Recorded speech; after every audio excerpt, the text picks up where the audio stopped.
Aside from that, itong mga Maleta Boys, itong mga sinumbong ng mga Maleta Boys na mga grade 18 na yung mga congressman na mga nagnakaw, yung mga contractor, lahat yan, hahabulin yan lahat ni Inday. Kaya talagang pinipilit talaga nila na itong si Inday Sara ay hindi manalo sa 2028 dahil katapusan na ng mundo nila.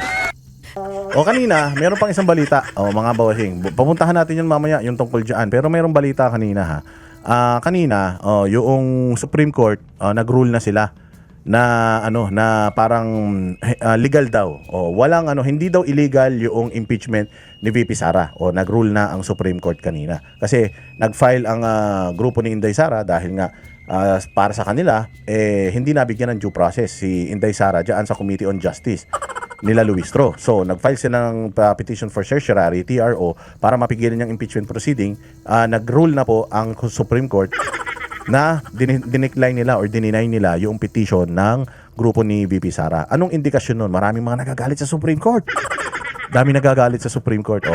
Marami ako nakita mga post ng mga Duterte supporters na nagagalit sa Supreme Court. Ako, hindi ako nagagalit sa Supreme Court. Iba ako mag-isip eh. Nung nakita ko lahat nagagalit sa Supreme Court, putangin ng Supreme Court talaga to. Kontrolado na ganito, ganyan. Pero ako, alam mo, ang tingin ko doon, sign. Ano yun? Sign na ano? I saw the sign. Hindi, sign yun. Sign yun, mga bossing, na even the Supreme Court, naniniwala sila na hindi mai-impeach si Inday Sara. Kasi, syempre, ang Supreme Court, bago magdesisyon yan, tinitingnan din yan yung pulso ng taong bayan. Nakikita naman ng Supreme Court ang pulso ng taong bayan na malakas talaga si Inday Sara. And nakikita din ng Supreme Court after 14 days ng hearing, nakikita din ng Supreme Court na wala ito. Mahina itong mga ebidensya kay Inday Sara. Nakita kasi pagka nag-release ng TRO ang Supreme Court, di putang ina sila ang babanatan ng lahat. Babanatan sila ng administrasyon, baka lahat sila magkakaso lahat ng mga Supreme Court justices. So, it will be safe for them to deny this because alam nila na si Inday Sara malulusutan niya naman itong impeachment na ito. So, nagalit ba ako sa Supreme Court? Ine-expect ko na yun. Kasi alam natin na may pressure din sa Supreme Court. May pressure sa Supreme Court. Mantakin mo this year, tama ba? This year, mapapalitan na yung Supreme Court Justice. At yung Supreme Court Justice ang pipili, presidente.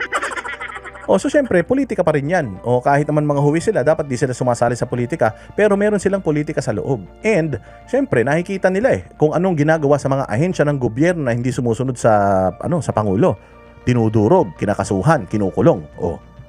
Mga senador nga, kinukulong. Marcoleta nga, walang kasalanan, kinulong. Yung mga kaibigan nila Mike Defensor, walang kasalanan, nakulong Jingo Estrada nga, walang kasalanan, nakulong Kumbaga, lahat ng mga kalaban ng mga hindi sumusunod sa gobyerno, nakukulong. Si Pastor Apollo Kibuloy, nakakulong. Si Pangulong Duterte, nandoon sa dahig ngayon, nakakulong. Si Inday Sara, pinipilit nilang ipakulong. Kung kaya nilang gawin kay VP Sara, kaya gawin kay Pangulong Duterte, kay Pastor Kibuloy, sa mga senador, what more dito sa mga justices. So, ito mga justices na ito ng Supreme Court, it will be wise for them to parang remain intact. Nag-usap-usap na yung mga yan. Feeling ko ganito nangyari dyan. Pucha, nakita nyo ba?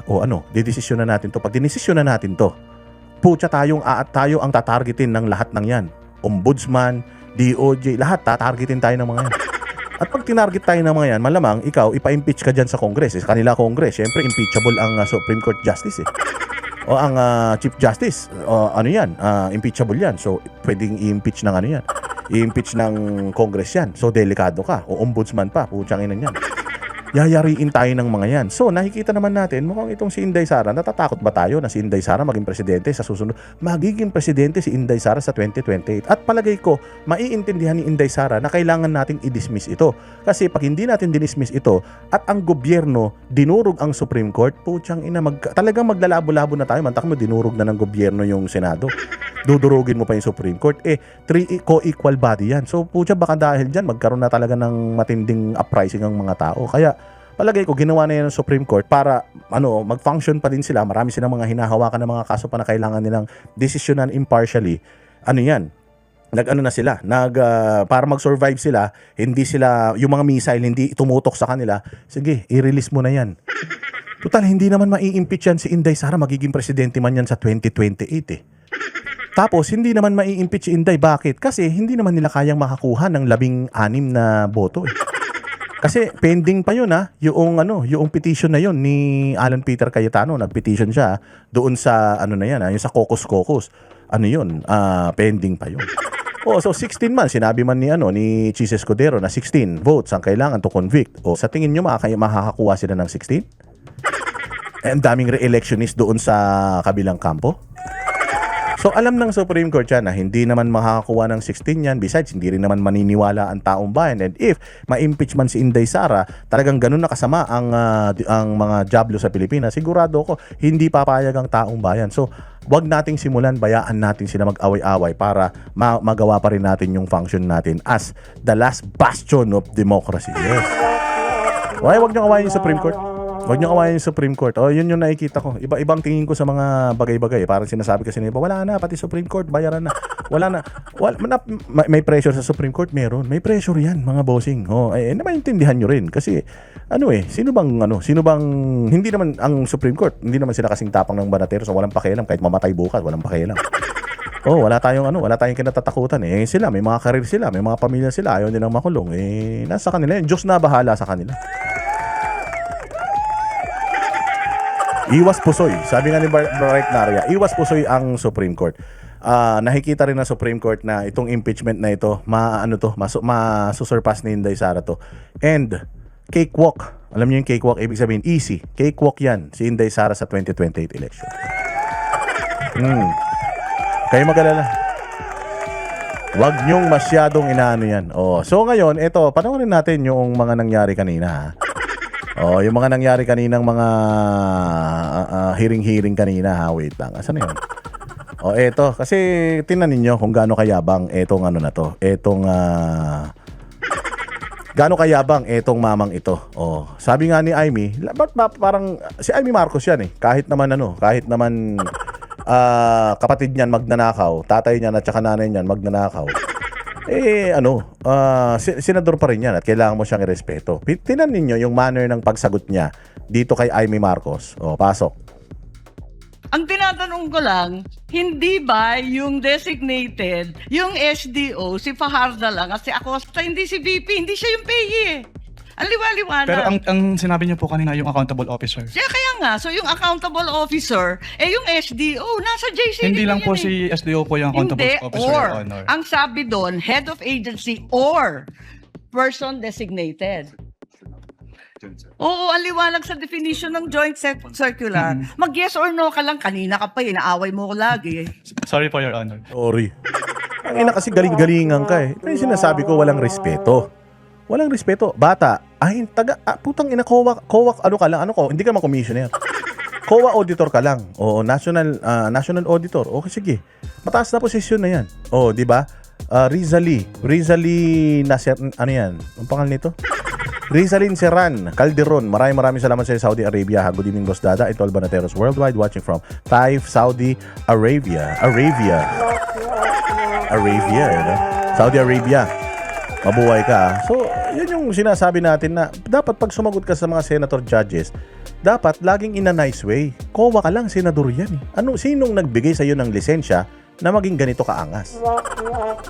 Gaano kalaki ang chiching para maging ganito kaangas? Hindi ka natatakot? Ha? Hindi ka natatakot? Mas mataas ba ang COA kaysa sa mga senador? Lalo hindi lang to basta senator judge. You have to convince them to vote in favor of you. So kailangan mo silang ligawan. Hindi mo sila kailangan sigawan, awayin mo sila. Pinanood ko yan, Boss Dada, bastos. Dapat i-content. Hindi na, i-content mo pa yan. Putangin na niya, sisikat pa yung kupal na yan. Pero dito, may expose siya. Malamang manpaki mo, yabang-yabang mo, palamong ka lang ng taong bayan. Pasweldo ka ng taong bayan. Lahat ng sweldo mo, lahat ng mga suot mo na yan, galing yan sa mga mamamayang Pilipino. Ay, huwag ka magyabang. Nakala mo, hari ka. Diyan sa COA. Hindi ka nga boss sa COA eh. Makapagyabang kasi senador yan eh. Hindi mo ginagalang eh. Interpretation na ninyo yun. Pinapalawak ninyo na andun eh. Head of office, head of agency, or designated. Hindi po, Your Honor. Kasi yun nga po, nakalagay po dun sa... Sabi mo kanina yes, ngayon no naman. Wala po akong sinabing yes po, O Your Honor. sinabi mo kanina oo, SDO nga in charge. Sinabi ko lang po kung ano yung... Kinonfirm ko lang po kung ano yung SDO po, Your Honor. Attorney Wamel, kindly avoid arguing with kindly avoid arguing with the senator judges. Pucha, that is not your job. Your job is to answer questions, not debate with them. Sabi ko nga sa inyo kung si Miriam Defensor Santiago to, puta yari to. Ang yabang-yabang, 'di ba? Akala mo alam niya lahat. Ang yabang, mamaya. Makikita nyo, putang inan to, wala palang alam to. Puro angas lang palang meron tong kupal na ito. Senator Apologies Judge for your Marcos. Itutuloy ko lang yung tinatanong ko kanina dahil may nabanggit kayo ng presumption of misappropriation. Tama ba? For personal use. Based on the joint circular po, meron po. Oo, tama. Presumption of misappropriation. Presumption pa lang. Presumption pa lang. Ibig sabihin, hindi pa yun final, hindi pa ibig sabihin nung nagnakaw. Meron pa lang kayong presumption or assumption na nagamit personal yung pera na ito. So, utsang ina, bakit ini-impeach natin si Inday Sara? Pagkatapos nun, tinitingnan ko yung joint circular at maliwanag that the presumption for misappropriation arises against the accountable officer. Di ba? Yes, Against the accountable officer. Sino ang accountable officer? Maliwanag naman yung joint circular. Sa 3.1, sabi, yung officer who's Mabait kasi si Amy Marcos eh. Kahit na ganun sumagot, hindi niya sinisita eh. May first round na kasi, tapos yung second round, puta, kupal pa rin. Kinukupal na siya nung first round. Nung second round, kinukupal pa rin siya. Pero pag si Risa ang kausap, ang bait. Pag si Bam Aquino ang kausap, ang bait. Pero pag si Amy, putya, mayabang. duties permit or require possession of government funds, hindi ba? Based on the joint circular po, may ganyang provision. Oo. So yung SDO talaga, yung Special Disbursing Officer has the possession, the custody. Tama yun, di ba? Yes po. O kung ganon, if the presumption na personal use ayon sa 8.3 ng Joint Circular, failure Ito maganda to. Maganda tong topic na ito. Kasi ang pinag-uusapan dito, sino yung Senior Disbursing Officer? Sino yon? So, hindi si Inday Sara yon. Merong specific na tao na sa kanya nakapangalan yung pera. Siya yung kukuha ng pera, di ba? Jade Hernan, dyan sa Australia. Ang bag ko para kay happy birthday ba natin? Maraming salamat, Jade Hernan, sa iyong ambag. Yung iba dyan, walang ambag, puro bag lang. Walang Salamat sa iyo ha, mabuhay ka, Jade. Isa ka talagang Jade. Para kang isang mamahaling bato. Mahal ka namin. Hindi ba? Walang hiya na yan. Idiretso natin to. of the accountable officer Yun, sinasabi ko pala kanina. Yun, balikan natin yung sinasabi ko kanina. Maganda to. Senior Disbursing Officer, sa kanya nakapangalan yung cheque. Siya nag-withdraw ng pera sa bangko. Senior Disbursing Officer. to liquidate any public funds is tantamount na nga to that presumption. Hindi Yes, po ma'am. ba? Yes, So, ang tanong dito, sino ang accountable officer dito sa sitwasyon na to? Kasi ang liwaliwanag na hindi naman si Vice President ang payee. Hindi naman sinasabi na nasa kanya yung pera. Ang liwanag sa inyong joint circular that the Special Disbursing Officer is the one who was designated by the head of agency to have custody, di ba? And So yun klaro. Yung head of agency si Inday Sara. Yung inatasan niya yung disbursement officer. So yung disbursement officer ang may pera ang kumuha ng pera. So ang sinasabi dito ni Amy, bakit si Inday Sara ang ini-impeach natin? Bakit si Inday Sara ang sinisisi natin ni Mia Paras dyan sa Canada? Mabuhay ka, Solid Boss Dada, Banateros, Winnipeg, Canada, mabuhay ka. Sinasabi ni Amy, bakit si Inday? Hindi naman siya ang nakapangalan sa cheque. Ang nakapangalan sa cheque itong Senior Disbursement Officer. So, ang sinasabi niya, according sa inyong circular, head of agency or, di ba? Head of agency or yung Senior Disbursement Officer. So, dapat dito, ang kinakasuhan, hindi lang si Inday Sara. Dapat, ang kinakasuhan, at least, yung Senior Disbursement Officer. May kaso na ba yung Senior Disbursement Officer? At least man lang, meron ng recommendation para yung Senior Disbursement Officer ay kasuhan na sa ombudsman. Wala. So, yun yung pinapaliwanag dito ni Amy. Hindi ko sinasabing tama si Amy. Pero sinasabi ko, may punto si Amy. Pero, maididikit natin ito sa current na nangyayari sa bayan natin. Which is, Catherine Nicolas, salamat sa iyo ha. Which is, eto nga mga boss. Yung katulad kay Bongbong Marcos, DPWH. Di ba? Zaldico at saka si Mati Romualdez. Maididikit natin dito. Kasi para sa kanila dahil ikaw ang head of the agency which is OVP and Department of Education, because you are the department head, O, ibig sabihin, ikaw ang may kasalanan. O sige, sa OVP, naintindihan natin, ang department head is si Inday Sara. Pero sa Department of Education, sino ang department head? Yung Department of yung Department Secretary, di ba? Pero, may mas mataas pa ba dun sa Secretary? May mas mataas pa sa Secretary. Sino yon? Yung Presidente. Sa Vice President naman, dahil yung pera galing sa pondo ni Bongbong ibinigay kay Inday. Oh, so sino ang mastermind? O sino ang boss ni Inday? Ang boss ni Inday si Bongbong. So, kung yung head ang pinag-uusapan natin yung ulo, si Bongbong ang ulo. Hindi si Inday. But dito sa OVP, dahil lang nirereklamo itong agency, si Inday Sara. Yung sinasabi nila na head, kahit na yung senior disbursement or disbursing officer niya ang nakapangalan doon sa mga cheque. So bakit kay Inday Sara nag-a-apply yun? Bakit kay Bongbong sa DPWH, kay Zaldico, kay Martin Romualdez hindi nag-a-apply yun? Di ba nung sinabi ni Zaldico na yung pagnanakaw na yan, hindi ko yan kayang gawin mag-isa? Ha? At sinabi din ni Martin Romualdez yun, hindi yan trabaho ng Kongreso at ng Senado alone. Trabaho yan ng executive because yung executive ang pumipirma. Pag pinirmahan ng executive, nagiging batas yun at ang naglalabas ng pera, Department of Budget and Management na headed by the President of the Philippines. So papaanong ninakaw yung pera na nirelease ng DBM sa DPWH tapos sasabihin mo si Bongbong walang kasalanan? Tapos yung DPWH may kasalanan, si Jinggoy may kasalanan, tapos si Bongbong wala. Tapos si Martin Romualdez walang kasalanan, tapos si ganito meron. O, dun yun. Maya maganda tong tanong na ito ni Amy Marcos Kasi kung ganito ang mindset ninyo na si Inday Sara ang head, kahit hindi siya ang kurakot, itong kurakot, pero dahil siya ang head, siya yung ini-impeach natin.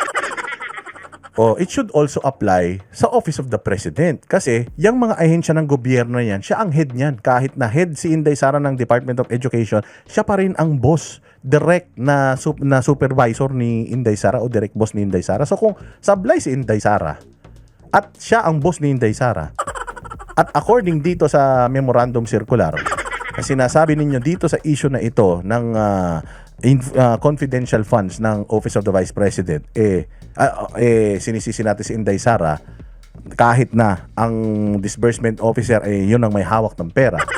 It should also apply to Bongbong Marcos. In the case of the OVP, si Acosta yon. In the case of DepEd, hindi ba si Fajardo yon? That is not entirely correct po, Your Honor. Because under the joint circular, it shall be the responsibility of the head of the agency first. Yun. So, galing mismo sa COA na dapat ang may responsibilidad kahit sila, yung mga disbursement officer, ang may responsibilidad is yung head ng agency. Putang ina. So, ibig sabihin, lahat ng nangyayari ngayon dito sa bayang Pilipinas, pagnanakaw sa customs, krimen, pagnanakaw sa flood control, pagnanakaw ng mga congressman, sinong head niyan? Sino ba ang head ng buong Pilipinas ngayon? Si Bongbong. If that applies to Bongbong o to Inday Sara, it should also apply to Bongbong Marcos. Masyado kayong selective. Di ba? So sa kanila mismo galing, sabi ko nga sa inyo, palagay ko itong itong kupal na taga-COA na to. Pucha, ipinapahamak niya talaga yung administrasyon. Kasi kung ganyan ang mindset ninyo, puchang ina, gawin din natin kay Bongbong. Yung pagnanakaw sa DPWH, yung pera man na yan, galing sa pinirmahan ni Bongbong na nagaa. Di pucha, si Bongbong may kasalanan yan. Siya pumirma Tama? To approve yung cash advance. Pangalawa, to Oo oversee yung agency-wide utilization. Pangatlo, to ensure compliance with the joint Unresponsive circular. po. And also po, Yun, inattest din- bakit ka pa nagsasalita? Kung nagsasalita na yung senator, putang ina mo ka, wala kang modo. La Traidora, pang popcorn boss, Daday, wish VP Saro all the best. Sana malagpasan niya ang lahat ng kahayupan ni Marcos Bangag. Huwag ka mag-alala. Maraming salamat dyan sa Sydney, Australia. Huwag ka mag-alala. They will reap what they sow. Yung tinanim nila, aanihin nila. Kita mo, nagsasalita si Amy tapos mas nilalakasan niya yung boses niya, bastos. Medyo, ako nga, sabi ko nga sa inyo, kung ako, kahit sino ako senador, tatayo ako dyan Hoy, wag kang bastos. Tangina, ba't sinisigawan mo yung senator judge? O kaya kung ako si Kapunan, sasabihan ko yan, huy, Judge yan. Hindi mo pwedeng ganyanin yan. O, kita nyo nga, mabait pa nga si Amy. Buti nga, mabait si Amy. Po ni OBP yung Unresponsive po. Ang tinatanong ko lang, hindi ba yung Hilig nyo kasi magdahilan. Parang si Matibag. Lovely ay Jobili Ascuna. Jobili Lascuna. Mabuhay ka dyan sa London. Oh, pang-snack sana all. Sarap. Oh, di ba? Puros kasi kayabangan ito eh. Oh, tsaka sumagot ka lang sila Matibag. Pag tinatanong mo, hindi sumasagot ng diretso. Yung mga unang dalawa, ganun din. Pag tinanong mo, puros dahilan. Sumagot ka lang, tinatanong ka eh. Hindi ka naman pinagpapaliwanag, tinatanong ka, specific yung tanong eh. Sasagutin mo lang, hindi po totoo yan. Mali po yan. Ganun lang. Antayin mo na tanongin ka nila, bakit mali? Ipaliwanag mo. Saka mo ipapaliwanag. Hindi pwede yung putyang ina, para kang ikaw may-ari ng Senado. I-briefing nyo naman to. Bobo eh. designated? Mantakin mo, abogado ka. Abogado ka, sinasabi mo na magaling ka sa batas. Hindi mo maintindihan na angat ang judge sa lawyer. Abogado ka, judge yan. Hindi mo i-respeto yung judge. Tanga ka ba? O siya, para kang di nag-aral na. Saan ka gumraduate? Ano ka ba? Kaklase ka ba ni Claire Castro sa law school? Yung SDO, si Fajarda lang, kasi Acosta, hindi si VP, hindi siya yung PE eh. Ang liwa-liwanag. pero ang sinabi niyo po kanina yung accountable officer. Kaya nga, so yung accountable officer, yung SDO, nasa JCD Hindi lang yan po eh. si SDO po yung accountable Hindi, officer, or, Your Honor. ang sabi doon, head of agency or person designated. Oo, ang liwanag sa definition ng joint. Diba? Or, ibig sabihin, either dun sa dalawa na yun, bakit si Inday lang, kay Inday Sara lang kayo nakatutok? Ha? Bakit kay Inday Sara lang? Ang nakalagay pala sa memorandum circular or. Oh, so ibig sabihin, pwedeng yung disbursement officer, pwedeng si Inday Sara or pwedeng both. Pero si Inday Sara lang eh. So tina-target. Di tsaka maganda yung sinabi ni POWA talaga eh. Yung sinabi ni POWA na ipinasa namin yung liquidation ng January. Putsang inang yan, September. September na sila sumagot ng AOM. Putya yan, pagkatapos ng hearing ng budget nila sa Kongreso. So alam mo talaga na tinrabaho lang si Inday Sara para magkaroon sila ng mga ganitong palalabasin sa media, tapos eventually, grounds for impeachment na. Accessory itong hayop na ito dyan. Accessory yan siya. Mantakin mo January, na September, ilang buwan? 8 buwan? Bago kayo naglabas ng findings ninyo. Tapos gusto ninyo final and executory kagad. Kayo nga, ang tagal nyo magtrabaho, January binigay sa inyo, na-actionan nyo after 8 months. Walang iya. Circular. Mag-yes or no ka lang. Kanina ka pa, inaaway mo ko lagi. Sorry po, Your Honor. But hindi po ako pwedeng mag-answer categorically since yun nga po yung provision. Sabihin mo, I cannot answer that categorically, Your Honor. Hindi yun nagdadahilan ka. Hindi ba? I cannot answer that because that's beyond or above my pay grade. O I cannot answer that because I'm not competent to answer that question, Your Honor. I'm sorry. Pwede naman ganun eh. Pero yung magdadahilan ka, nakalagay sa memorandum circular, head of the agency or. Ano ibig sabihin? Hindi naman nakalagay sa memorandum circular na kapag may nangyari na irregular ang mananagot solely is the head of the agency. May nakalagay or. So ibig sabihin, hindi lang basta diretso na kay Inday Sara. Dapat dito muna sa disbursing officer. Nandoon muna sana yung investigasyon. Tapos kapag nakita ninyo na yung disbursing officer inutusan lang. Inutusan lang nitong head of office na nagnakaw. Halimbawa ito si Bonoan. Nagnakaw yung kanyang mga tao. Si Alcantara, si Bernardo, nagnakaw sila. Pero hindi alam ni Bonoan. Automatic ba si Bonoan kagad yung ino-audit, yung dinidemanda sa ombudsman? Di ba? Yung dalawang magnanakaw, sila yung unang kinakasuhan. Hindi naman diretso kagad sa secretary na si Bonoan tama? Pero liable ba si Bonoan? Iimbestigahan din si Bonoan kung alam ba niya yung ginawa nitong dalawa. Kasi yung ginawa nitong dalawa, hindi niya alam at hindi siya involved sa pagnanakaw, hindi lang niya talaga alam, incompetent siya. Pero hindi mo siya pwedeng kasuhan. Kasi nga, wala naman siyang kinalangan. Wala naman siyang nakamal na pera galing doon sa pagnanakaw ng 2 tao niya. Dapat ganito rin dito. O kasi nakakulong na yung Alcantara, nakakulong na yung ano, yung Bernardo, 'di ba? Supposedly, ikukulong na sila, naging state witness lang. O 'di ba yung Bryce Hernandez nakakulong na ngayon. Bakit? Kasi nga umamin siya na nagnakaw siya. O, nakulong na ba si Bonoan? Hindi pa, ngayon pa lang naman dahil kinasukasuhan na. Pero nakulong na kaagad yung yung tatlong tao niya supposedly diyan sa DPWH na sinasabi niya wala siyang kinalaman. Ganon din dito kay Inday Sara. Paano kung nagnakaw yung SDO niya? Hindi niya alam. Hindi man siya nakinabang, di man niya inauthorize. Katulad ng ginagawa ni Bongbong ngayon. Na sinasabi niya, magnanakaw yung mga yan, pero ako hindi. Oh, ako lang yung matino. Ako lang yung hindi magnanakaw, sila magnanakaw. Executive yan. Oo, executive nga yan, pero marami sa executive. Oh, hindi ako damay dyan. Kung pwede kay Bongbong, dapat pwede kay Inday. Dapat ang inuna natin kinasuhan, yung disbursing officer dahil sa kanya nakapangalan yung mga pera na dinisburse or pera na binigay ng DBM. Tama? Oh, anong walang sound na naman? Alin ang walang audio? Ako? Ha? Ako ba walang audio? O bayaan nyo na kung walang audio. Sigurado ako dito sa dito sa recording ko, yung upload ko mamaya may audio na yan. It's categorical. Na yes or Why don't either you go yes back or to your either joint no po. circular? Yeah po. Alin ang walang audio? Oo, alin ang walang audio? Paki-confirm nga alin yung walang audio. Niloloko nyo na naman ako eh. Lag lang. Bayaan nyo lang kung mag-lag. Wait lang. Hindi naman, maganda naman yung dito yung signal ko Oh, anyways, bakit buffering? Buffering ang alin? Tingnan ko dito sa Okay man, excellent yung yung connection ko. Baka internet nyo na yan. Kapag sinabi po kasing Doon categorical, sa it's either yes definition, po ang or- liwaliwanag, SDO kapag na-designate ng head of office, di ba? But hindi po kasi doon na nalilimit lang yung term na Pang-croissant, thank you very much Mabuhay ka dyan sa Switzerland. And, thank you din mga bossing kay Real CW1JX dyan sa Amerika. God bless you.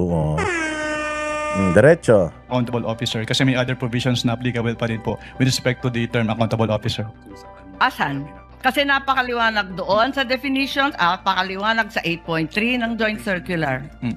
Yun nga po yung na-mention ko kanina. Interpretation na ninyo yun. Interpretation yun yan kasi nakalagay nga disbursement officer or a head of office or a head of agency or 'di ba nakagana may or kaya nga may or eh. So hindi kayo dapat nag-i-interpret. Ang dapat na nag-i-interpret kung tama yung interpretation nyo kasi dito nga tayo nagkakaroon ng problema, ha? Anong walang audio na naman? May audio yan. Walang audio. May audio man dito. Naloloko nyo ako. Hello. May audio man yan. Ano nga? No audio? Alin nga ang audio? Meron na daw eh. Putang ina, gulo-gulo nyo naman. Putang ina yan. Hindi na tayo nakapag-focus eh. Refresh nyo lang para kayong mga baliw eh. Para kayong mga bata ha? Hindi na tayo makapag-gano rito. Hindi na tayo makapokus. Walang audio. Pucha, exit, balik. Ganun lang yun. Kayo naman. Diretso. Labas ninyo andun eh. Head of office, Hindi head po of agency, or designated. Hindi po, Your Honor. Kasi yun nga po, nakalagay po doon sa... Sabi mo kanina yes, ngayon no naman. Wala po akong sinabing yes po, O Your sinabi Honor. mo kanina oo, SDO nga in charge. Sinabi ko lang po kung ano yung... Kinonfirm ko lang po kung ano yung SDO po, Your Honor. Attorney Wamel, kindly avoid arguing with My Senator apologies Judge po, Your Honor. Marcos. Sige Sorry. po. And kindly wind up, Senator Okay. Judge Marcos. Pwede lang itanong kasi Alam mo, dito na bad trip na rito si Chis Escudero. Tangina to Binabastos mo yung mga senador Si Robin Padilla nagtatanong sa'yo, binabastos mo din Pagka kita mo yung mukha ni Chis Escudero, nagalit na siya. Sabi, tangina ka mayabang ka. Kailan ka kailan ka gumraduate ng Juris Doctor? Kailan ka pumasa ng bar exams? 2023, 24, 25, 2 taong ka palang abogado, 2026 ngayon. Magtatatlong taong ka palang abogado, yabang-yabang mo na. Tangina ka. Sabi ni Chis Escudero, yari ka sa aking memya. Humanda ka. Yari ka sa aking memya. ito ako kahapon. Kahapon sinabi mo na si VP Sara lang ang first and only vice president that you audited na may confidential. Yun na nga yan, katulad yan. Ay yabang-yabang mo ngayon. Ano sabi ni Amy? Ay yabang-yabang mo ngayon. Kahapon nga sinasabi mo si Inday Sara lang may confidential funds. Malaman-laman natin meron pala si Binay.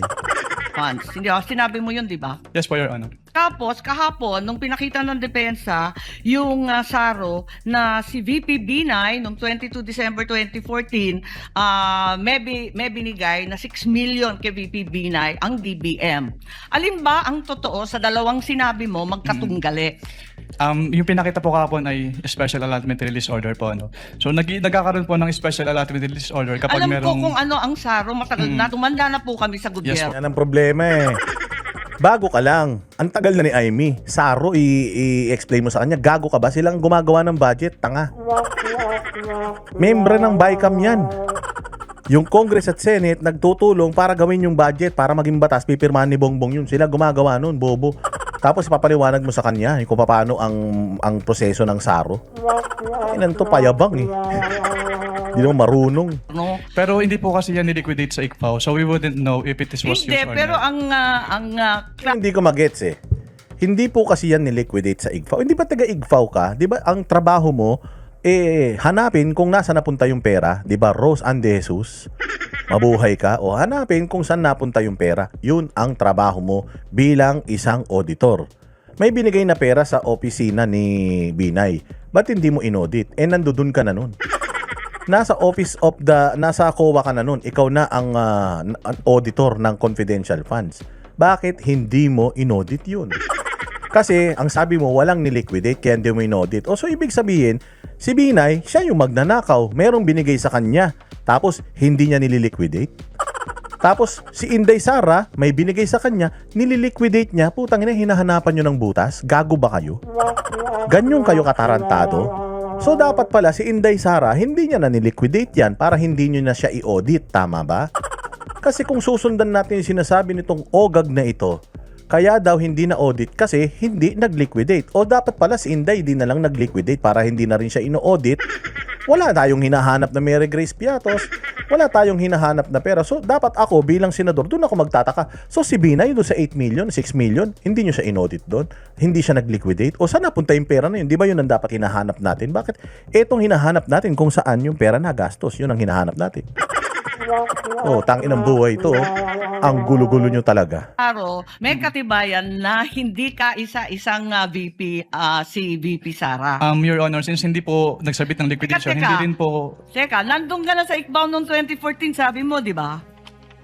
Yes po.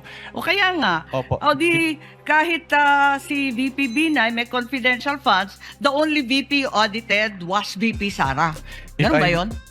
Since si VP Sara lang po yung nagsubmit ng liquidation. Pero if So since si VP Sara na so ibig sabihin si Binay hindi nagsabit ng liquidation, ninakaw yung pera na yun. Yun ang nakaw. Tama? May binigay na pera kay Binay, hindi niya niliquidate, hindi niyo hinanap. Si Inday may binigay sa kanya, niliquidate niya, hinahanap niyo, nililiquidate ka niya, ibig sabihin hindi niya ninakaw. Si Binay, ilang milyon, hindi niya niliquidate, nakaw yun. Oh, tangin ng buhay to, oh. Klaseng reasoning yan. Hindi mo alam. if I may clarify po. Ba't hindi mo alam? Nandun ka na noong 2014. Dapat Opo. alam mo yun. If I may clarify po, Your Honor. Since wala pong budget dun sa GAA as to confidential fund at hindi naman po nag-liquidate si BPB9 nung kanilang confidential fund. So hindi pa namin alam kung ginamit and hindi na po nakarating sa Hindi, COA ang yung tanong- SARO. Mali. Kung ako talaga yan si Aimee. So, ibig sabihin, mayroong confidential fund si Binay. Hindi niliquidate, hindi nyo hinanap. Si Inday Sara, hinahanapan nyo. O di, tinatarget nyo lang talaga si Inday Sara. Oh, so kasi si Inday Sara nag-liquidate man siya, in good faith, niliquidate niya yung pera, kinuha niya yung pera. Ayan po, ito yung mga resibo ko, i-clear nyo na po ako. Si Binay walang binigay kahit isang resibo, hindi nyo hinahanap? Taragis yan. Anong klase yan? Anong klaseng trabaho yan, boss? So, ang mga hinahanapan nyo lang, yung mga nagli-liquidate sa inyo, yung mga hindi nagli-liquidate, thank you, ganon? Galing mismo sa kanya yun eh. Galing sa bibig niya mismo. Hindi naman po kasi sila nag-liquidate ng wala po kasi sagaa yun. Hindi po sila nag-liquidate. Kaya hindi na namin imbestigahan, hindi na namin hinanap. Utangin na yan. Pera pa rin yan eh. Hayop naman yan. Nabigyan ng confidential funds, humingi at nabigyan. May SARO eh. We wouldn't know Yun if lang it is naman ang used. tanong eh. Of course, you know, may SARO. Sabi niya, you wouldn't know if they used it. Paano mo nga malalaman kung ginamit ni Binay yun? Hindi nyo nga inimbestigahan. Hindi mo inimbestigahan, boss. Kung inimbestigahan mo sana, hinanap mo kay Binay, nasa na yung liquidation nito, dahil binigyan ka, di sana alam mo. So ngayon, dahil hindi nag-liquidate, hindi mo alam kung ginamit ba yung pera. O di dapat, iniimbestigahan din yun. Bakit si Inday Sara lang? Ayan tayo eh. Sabi mo nga, totoo yung sarong yun. Anyway, alin ang totoo? Si VP Binay o si VP Sara? Talaga bang totoo yung dalawa o iisa lang? We don't know. Ang based on our records po, si VP Sara lang po yung may liquidation. So maraming we don't know ang COA? Ganun ba yun? Ang based on our records po, si VP Sara lang po yung nag-liquidate ng confidential fund. Eh may record nga ng Saro. Maraming salamat. Kindly wind up. Thank you. Galing. O, huli. Sapul. Sa liig ang tama. Ba't ako nawala? O, sa liig ang tama. O eto, panoorin nyo kung paano rin niya sagutin si Senator Robin Padilla. Wait, hanapin ko yung yung kay Senator Robin wait. Cayetano, COA witness. Yung security clearance. Ay, maganda yung dito sa security clearance. Pero sige, dito na muna tayo pala. Yung kay kay Cheese Escudero. Yung kanina na binarug siya. Kasi nakikita ni Cheese Escudero kung paano talaga yung manner niya ng pagsagot Pagsagot sa mga senador na kalaban, senador na kakampi natin, iba sagot niya so eto ngayon, sinubukan ngayon ni Cheese Escudero kung magaling ba talaga siya. Sinubukan ni Cheese kung magaling siya kasi galing-galingan siya, yabang-yabangan siya Pagka makasagot siya kay Senator Amy Marcos, Senator Judge Amy Marcos, parang binabalagbag niya tingnan natin, alam mo ba talaga yung trabaho mo? Pasok, Cheese Escudero dito, papalakpakan natin si Cheese dito. Under 8.3, dapat may failure to liquidate at demand bago maging prima facie. Tama po ba? Yes po, based on the provision po. But the provision simply cites what? Ito na, exam na. Magaling ka, di ba?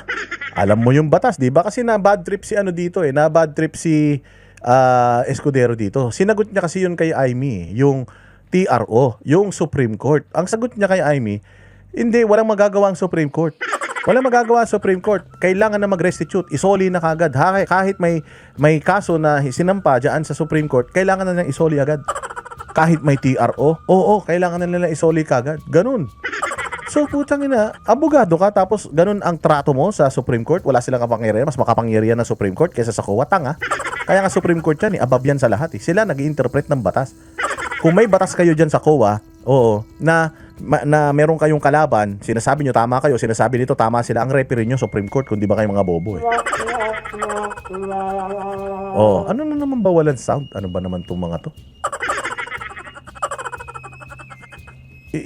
I-hide mo nga yung mga walang sound na yan.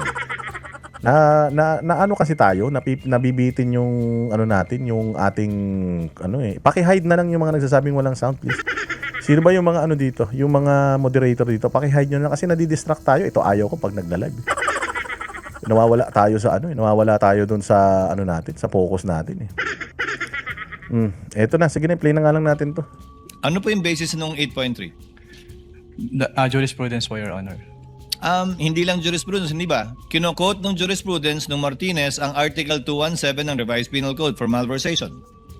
If you read Martinez, that's the jurisprudence cited by 8.3. Hindi ko na po maalala yung Martinez case po. Yung maalala yung Martinez case. Putang ina, pag kay Inday Sara, naaalala mo. Pag pagkakamali ni Inday Sara, naaalala mo. Kapag kapatungkol sa Office of the Vice President, naaalala mo. Pero pagdating kay Martinez, hindi mo naaalala. Putang ina, akala ko ba magaling ka? Di ba magaling ka? Di ba mayabang ka? Di ba napakayabang mo? Di ba ikaw ang pinakamagaling na witness dyan ng prosecution? Puta, patatayuan ka na nga ng rebulto ng mga pinklawan sobrang galing mo tapos hindi mo pala alam. Po yung nakalagay na kaso sa ilalim ng 8.3 na sinasite nyo po mula nung simula pa kayo magtestigo. Ayan na, binabanatan na siya ni Cheese. Nung sumila kayong magtestigo, ang sinasite nyo na jurisprudence, yung kaso ni Martinez. Tapos ngayon, tatanungin kita, tungkol dun sa jurisprudence, hindi mo na matandaan. Kahapon mo pa sinasite yan. Anong klase kang abogado? Nagsasite ka ng jurisprudence na hindi mo alam kung ano laman ng jurisprudence na yun. Tanga. Nakasad po yun, gusto nyo tingnan. May I Kindly give him the joint memorandum circular which he has been quoting from since the beginning. You've been quoting 8.3 the whole day yesterday and today, so I guess you should know the basis. The Martinez ruling of the Supreme Court, which in turn only cited Article 217 of the Revised Penal Code. Are you aware of that, Attorney Wamil?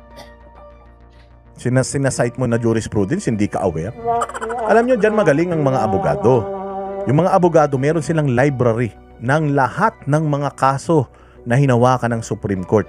Meron, yun ang pinag-aaralan nila. Sinasaulo nila yun. Yun ang pinag-aaralan nila. Yun yung jurisprudence. So, yun yung mga dinesisyonan ng Supreme Court na mga kaso.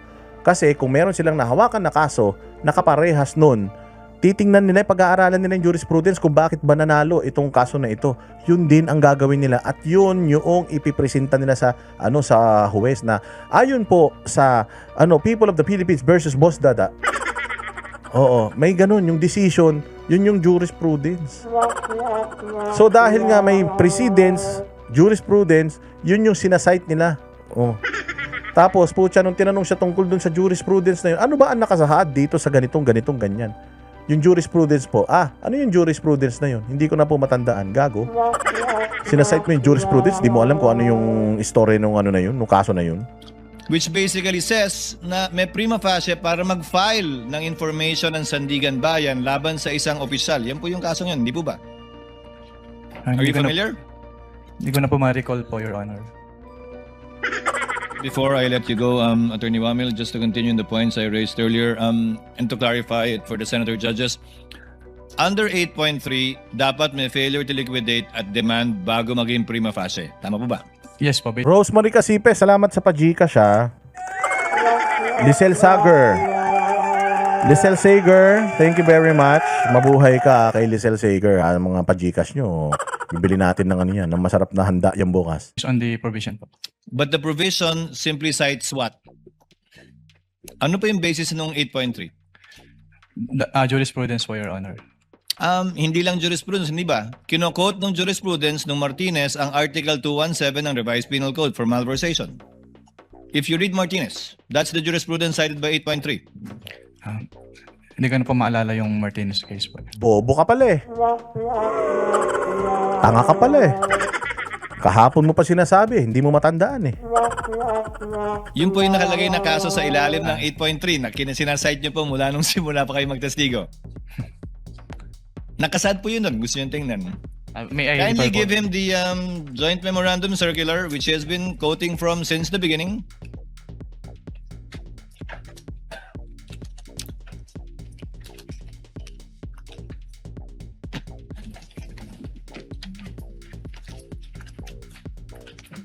Hans, thank you Hans 09. Mabuhay ka.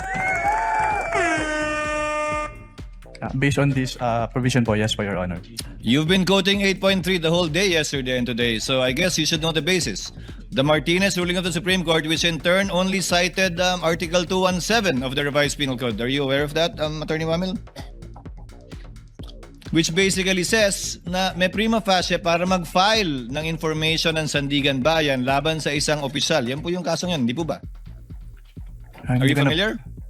Hindi ko na po ma-recall po, Your Honor. Now, to go to the details, failure to liquidate. Pag may AOM po bang in-issue, failure to liquidate na yon? Yes or no? No pa po. Pag nakadalawang AOM, failure to liquidate po ba yon? Hindi pa rin. Hindi pa rin po. Pangatlo hanggang panglimang AOM na kulang pa rin yung sinasubmit, may failure to liquidate na po ba? Wala pa rin. Wala pa rin po. Pag nag-notice of suspension, may failure to liquidate na po ba?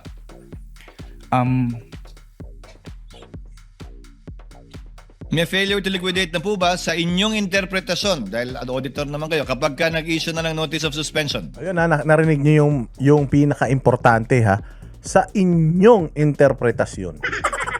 Sa interpretasyon mo, meron na bang failure of liquidation? Sa interpretasyon mo. O halimbawa, in-interpret niya, meron ng failure to liquidate. Wala pa. Meron. Wala pa. Meron. O, kung ayaw nila mag-agree sa isa't isa, sino ang dapat mamagitan? Korte, Supreme Court. Oh. So ibig sabihin, hindi lahat ng sinasabi ng COA batas. Hindi lahat ng sinasabi ng COA final. Preliminary lang sila. Ang magsasabi whether nagnakaw si Inday Sara o hindi, Sandigan Bayan. Korte. Korte. O, gets ninyo? So, itong kupal na ito na nagsasalita na Propaganda lang yan. Sinasabi nitong ulol na to, hinaharp niya yan paulit-ulit. Hindi po sila nag-comply. Non-compliant, hindi nag-comply, non-compliant. Yun yung tinatatak nila sa utak ng tao na non-compliant ang Office of the Vice President. Kaya nga ang tanong sa kanila dito, when you're saying they are not compliant doon sa requirements ninyo, does it mean ninakaw na ba ni Inday Sara yung pera? Di ba may tanong na ganun? Anong sabi nila? Wala po. Oh, wala naman pala eh. Tangina, ba't nagtitistigo ka dyan? Ba't nagtitistigo ka dyan? Wala naman pala kayong recommendation. Nakasuhan si Inday Sara. Office of the Vice President. Hanggang ngayon pala, pinag-uusapan nyo pa yan. Hindi pa pala tapos yung panagtatalunan nyo na yan. Tapos, ini-impeach na natin siya. Dapat hindi natin siya ini-impeach. Bakit? Kasi nga, pucha, in process pa yung debate ninyo kung sino yung tama sa inyong dalawa Tama ba yung liquidation? Hindi tama yung liquidation? Tapos parehas kayong sinasabi ninyo, pinagtatanggol nyo parehas yung sarili, hindi kayo matatapos kasi sinasabi nito, tama, sinasabi nito, hindi. Tama, hindi matatapos. Ang tatapos niyan, kaso. Walang hiya kayo. Based on the definition po kasi ng notice of suspension, nakalagay po doon na it appears that the disbursement is illegal, irregular, or improper. So, Diba yun yung kailangan niyang ilabas yung mga salita na illegal, irregular, improper. Yun yung tatatak sa utak ng tao So pag narinig ng tao, propagandista man itong prosecution Gusto talaga nilang masira lang si Inday Sara. Irregular, inconsistent, unusual. Yun yung mga natatandaan mo Pero tanungin mo sila, with all those, ninakaw ba ni Inday Sara yung pera? Ninakaw. Sasabihin nyo na, there's always a presumption na ninakaw yung pera. Presumption. Is it final? Yun nga po ang ginagawa natin dito sa impeachment. Hindi. Kailangan yung ipakita sa amin na talagang ninakaw ni Inday. Iaano nyo kami. Kukumbinsihin nyo kami na ninakaw niya. Kung presumption lang ang meron kayo, wala kayong proof na ninakaw niya talaga yung pera na yan, tsanginang yan, ba't meron tayong impeachment? Appears, but is it within the purview and definition of failure to liquidate according to your interpretation? Ayan na, to your interpretation. Again, your interpretation. Yung interpretation mo dun sa batas. Yun na ba yung final? Halimbawa ako, abogado ako, meron akong interpretasyon ng batas. Tama ba ako? Hindi. Maring sa opinion ko, sa pinag-aralan ko, ito yung tama. Kaya nga, di ba, bawat kaso may dalawang abogado May abogado ang prosecution, may abogadong depensa. Parehas yung abogado na yun, alam nila sila yung tama. Si Kapunan, si POA, parehas sila, alam nila sila tama. Sino ngayon ang magdidesisyon kung sino sa kanila yung talagang totoong tama? Korte. Kaya nga nandiyan tayo sa impeachment So, ibig sabihin, makapangyarihan ng korte, makapangyarihan ng Korte Suprema. Sinasabi kasi na itong bugok na ito, mas makapangyarihan yung restitution ng COA sa TRO ng Supreme Court. Failure to liquidate na po ba yun? Hindi pa. yes po, Your Honor, failure to liquidate. Sa pananaw nyo, pag may notice of suspension, failure to liquidate na. Notice of disallowance, failure to liquidate? Yes po, Your Honor. Ngayon, failure to liquidate, walang po tayo. Kailan nagiging final yung mga yan? Failure to liquidate. Yung finding na failure to liquidate. Kapag nag-appeal po and then nagkaroon po ng resolution si Commission Proper at nagkaroon po ng final decision. Final and executory na po siya immediately or after X days? Pag nag-final decision na po, yes po, final and executory na po siya kagad. Pero sigurado ka? Sigurado ka ha? Final and executory na yan? Sige. Bibigyan ko kayo ng isang example. Final and executory, ha? Yung kaso ni Franz Castro. Yung kaso niya, guilty siya. Dun sa kanyang kaso. Sinampa niya. Guilty na siya, ha? Sinampa niya sa Court of Appeals. Guilty pa din siya. Nasa Supreme Court na ngayon. Nakakulong na si Franz Castro. Hindi pa kasi nga hindi pa siya final and executory, ha? Meron ng decision, guilty na siya beyond reasonable doubt, pero hindi pa siya kinukulong. Why? Meron pa kasing legal remedy. So hindi pa final and executory yung desisyon ng RTC. Dahil nag-a-appeal pa sila. Meron pang Court of Appeals, meron pang Supreme Court. Pag sinabi na ng Supreme Court na kulong na yan, yun yung final and executory. Kung halimbawa hindi pwede mag-bail. Hindi pwede mag-bail si Franz Castro. Convicted siya eh. Pwede ka lang mag-bail kapag ka ongoing pa yung kaso mo, pag bailable. Pero kapag ka convicted ka na, kumbiktado ka, sinabi na kung ano ka, guilty ka, hindi ka pwedeng mag-bail. Ano ka ba? Kulong ka nun. Magsaserve ka na ng magsaserve ka na ng time mo. Magiging yun, dahil meron pa nga siyang mga legal remedies, nakakalaya pa ngayon si Franz Castro. So yun yung ibig sabihin dito ni Chis Escudero. O, pakinggan nyo. Immediately? Yes po, pag naglabas po ng decision si Commission Proper, yes po. Paano po pag inapila sa Korte Suprema? Ang basis naman po ang ground naman po nung petition for certiorari is grave abuse of discretion. So? Tayo dyan. Parang ina kasi, feeling mo kasi huwis ka eh. Kakapasa mo lang ng bar nung 2023. Wala ka pang experience sa litigation eh. Kung makapagsalita ka, akala mo, ang tali-talino mo eh. Eileen, pakinggan. Mabuhay ka. Walang hiya ka. Bobo eh.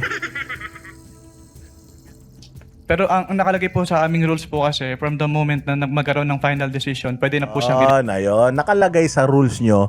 Tapos may interpretation kayo ng rules nyo. Ang tanong, tama ba yung interpretation mo? Kung batas yan, sino ang dapat nag-i-interpret ng batas? Supreme Court. Tanga. Ayabang-yabang mo kasi, wala ka naman palang alam eh. Bobo ka pala eh. Inan yan, bata mo pa, feeling mo mas magaling ka na sa mga tao dyan eh. Hindi porke, siguro sa auditing, pero po pagdating sa batas, hindi mo pwedeng, mga gumagawa ng batas yan.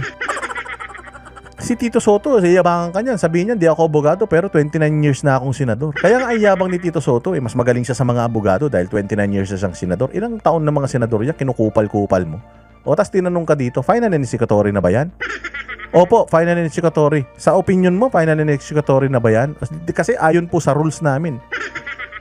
Pucha yan tayo eh. Anong yayariin ni Chisto? refer to the Office of the Ombudsman for the filing of the criminal Hindi ko charge. sinasabing pwede nang i-refer o hindi. Hindi ko rin sinasabing bawal maging subject matter ng impeachment. Ang tinatanong ko lang po, final na po ba yon?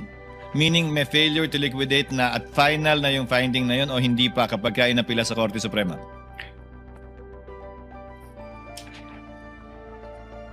As a lawyer, Attorney Wamilo, come on. Kasi based on my understanding po, since Ayun, based on my understanding, your understanding, sino ka ba? Putang ina, taga Supreme Court ka ba? Bobo ka pala eh. Hindi ba, kaya nga, di ba, panay ang interview ng mga media kay Carpio, si dating Justice Carpio, si Noel Tiham. Kasi mga Supreme Court justices yan, mga associate justice. So ibig sabihin, sila na yung mga pinakamatataas at sila yung mga nag-i-interpret ng batas. Bakit kino-quote natin yan sila Carpio? Kasi nga, yan yung mga talagang legal luminaries. Pag sinabi nila, yun yung mataas yun. Kumbaga, kung si Topacio, meron siyang interpretasyon ng batas. Tapos iba yung interpretasyon ni Noel Tiham na dating justice. Mas mataas yung interpretasyon ni Tiham kasi justice yun sa Supreme Court. Tawag dito, si Topacio, walang kwenta yung kanyang analysis. Yung kanyang pagkakaintindi, wala kasi yun, kaya nga yun ang trabaho nila eh. Yung hindi ninyo maintindihan parehas, kami ang iintindi, kami magdidesisyon.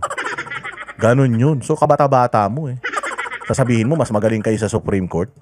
yung final, kapag nag-issue po ng final order si Commission Proper ng COA, since yun na po yung time na Glazed BL9MB, thank you. pwede mag-file ng charges, na criminal charge, mag-endorse po for the filing of criminal Hindi charges. po sa filing ang Ombudsman. tinatanong ko. Ang tinatanong ko kung final na po o hindi. Yun ang mahirap kasi si Mr. Repeat eh. Repeat the question po. Repeat the question. Pucha, hindi mo kasi iniintindi yung tanong eh. Nakafocus ka kasi sa script. Nakafocus kayo doon sa kailangan si Inday Sara magmukhang magnanakaw. Kasi ang tinatanong dito ni Cheese, wala pa pala ito palang usapan ninyo sa COA. Hindi pa pala to, yung hindi nyo pagkakaunawaan dalawa. Hindi pa pala tapos eh. Wala pa palang desisyon. Hindi pa mismo sinasabi ng COA ng Supreme Court na pwede na siyang kasuhan sa Ombudsman. O pwede na siyang kasuhan sa Sandigan Bayan. Mali ang Office of the Vice President dito. Panalo ang COA dito sa usapin ng pagliliquidate ng confidential funds. So, ano na yan? Pwede na yan ituloy. Pwede nang kasuhan yan. O, kasuhan na yan para yung Sandigan Bayan magbaba na ng desisyon na OVP, ibalik mo na yung pera kasi hindi nyo na liquidate ng maayos. Ganun yun. Boss, hindi nga ako abogado, naiintindihan ko eh. Ano ninyo? Ang usapan natin kanina, nung tinanong ko kayo, di ba? Yes po. Executory siya, maliban na lang kung may TRO, pero hindi Yes, pa final yung decision. Yes po, Your Honor. Pero tama ka, pwede mag-file dahil ang requirement lamang naman para mag-file ay prima facie. Yes Diba? po, Your Honor. Yun nga yung sinasite yung kaso sa Martinez. Yes po. At kaugnay naman po ng demand, ang AUM ba may demand? Yes po, since Mamaya na yung demand. O, ito, klaro. Na since hindi pa settled yung away nilang dalawa. O, hindi pa nakarating sa ombudsman, hindi pa nakarating sa Sandigan Bayan. Anong ibig sabihin nun? Ibig sabihin, ongoing pa. Bakit may impeachment na? Bakit pinapatanggal na natin si Inday Sara? Bakit sinasabi natin, nagnakaw si Inday Sara ng pera? Even COA, hindi pa pala ma-confirm ng COA na talagang ninakaw ni Inday Sara yung pera. Kaya nga, medyo nagliway dito si Cheese. Sabi ni Cheese, hindi ko sinasabi na hindi dapat ini-impeach si Inday ha. Pero the point here is, bakit dinidinig na natin to nang hindi pa pala tapos yung usapan ninyo? Hindi pa pala nag-i-intervene yung mga ahensya na dapat nag-i-intervene dyan sa away nyo. Diba? Lynn Albano, mabuhay ka dyan sa Japan. ni-require po yung agency to comply, to submit. Yun po ba yung sinasabing demand sa 8.3? Mag-comply o magbayad? Hindi po ba ang requirement ng 8.3 ay mag-restitute na, hindi mag-comply? Ang nakalagay po kasi dito, liquidate po. So yung submission po ng liquidation requirements. Nakalagay po ay failure to liquidate is prima facie. Failure to liquidate and upon due demand is prima facie. Di ba? Yes po, Your Honor. May demand ka ba sa AUM mo? Yes po. Saan nakalagay dun? Saan nakalagay dun? Nag-iimbento ka, boss. Wag ganun, walang imbento. Pucha, sinanet inventor ka ba? Ang ina, natais si Kupal eh. Natais si Yabang eh. O, di ba? Ilang araw ay Yabang nito. Tinanong pa ba naman si Powa? Di ba sabi niya kay Powa, oh, niliquidate ba? Pucha, ganun ka magtanong sa, sa cross? Ikaw ang dapat tinatanong, hindi ka nagtatanong. Naliquidate ba? Ginanon. Sinabi niya, so si Binay meron, si Inday Sara meron din. Oh, di ba? Ang sabi niya, ang tanong, niliquidate ba? Puchang inang yan. Apakayabang. Buti mabait si Powa eh. Meron pa siyang meron pang inano si Powa eh. Sinabi sa kanya, ang galing ni Powa, ang galing ni Powa mag-cross. Wala siyang kodigo. Meron lang siyang mga dokumento na ipipresinta. Pero lahat ng mga tanong niya, walang kopyahan. Hindi katulad ni Kapunan, may kopyahan. Ano sabi ni itong batas na to, ganyan, anong pagkakaintindi mo sa batas na to? Tinanong niya si Powa ng, anong law yan? Anong revised penal code dyan? Diba? Ginanon niya si Powa. Sinabi ni Powa, Republic Act, ganito, ganyan. Putang ina mo, ano ka ngayon? Diba? Kinain siya ng buhay ni Powa kahapon eh. Kaya lang, mabait si Powa. Mabait si Powa kasi alam naman ni Powa na mga kasalanan tong mga to, pressured man lang yung mga yan. Ngayon, si Jesus Escudero, Senator Jazz, subukan mo akong barubalin, putaragis ka. Subukan mo akong barubalin, tingnan natin kung saan tayo makakarating. Ito, ngayon, tinatanong ni tungkol doon sa sinasite niya na jurisprudence. Tinatanong ngayon ni Jesus Escudero, sa demand, meron ka na bang ganito, meron ganyan? Meron po. Anong meron? Saan nakalagay? Di ba? Saan nakalagay dito? Di ba kanina din hinahanap ni Amy sa kanya? Saan nakalagay yung sinasabi mo? Walang ganyan. Klaro dito sa memorandum circular ninyo na head of agency or kaya nga may pwedeng isa sa kanila. Hindi pwedeng diretsa kagad kay Inday Sara. Pwedeng dito muna bago pumunta ron. Kung may kinalaman yun, damay siya. Dalawa sila. Hindi pwedeng si Inday Sara kaagad dahil siya ang head. Kaya siya na kagad yung tinatarget natin. Hindi pwedeng ganun. Kaya yung mga tanong sa'yo ni Jesus Escudero, tinan mo. Sa liigan tama mo. Sisinungaling ka, boss eh. Saan po nakalagay sa AUM yung demand? Sige, Doon buklat. sa last paragraph po na hinihingi yung comments and to submit po the supporting documents. So hindi restitution yung pinag-uusapan natin nito. Demand to submit documents. Yes po. Yung restitution po, Your Honor, kapag may ND po, may notice of disallowance na na-issue. So basta may demand, so sa AUM mo may demand na pero wala pang failure to liquidate. At ang definition mo ng demand is demand to liquidate, To hindi po submit the mag-restitute. documents po. Yes po, Your Honor. Tama po? Yes po, Your Honor. So sa puntong ito, sabi mo may alam kang notice of disallowance na kung walang appeal ito, final na yon pag hindi pumasok sa period of appeal.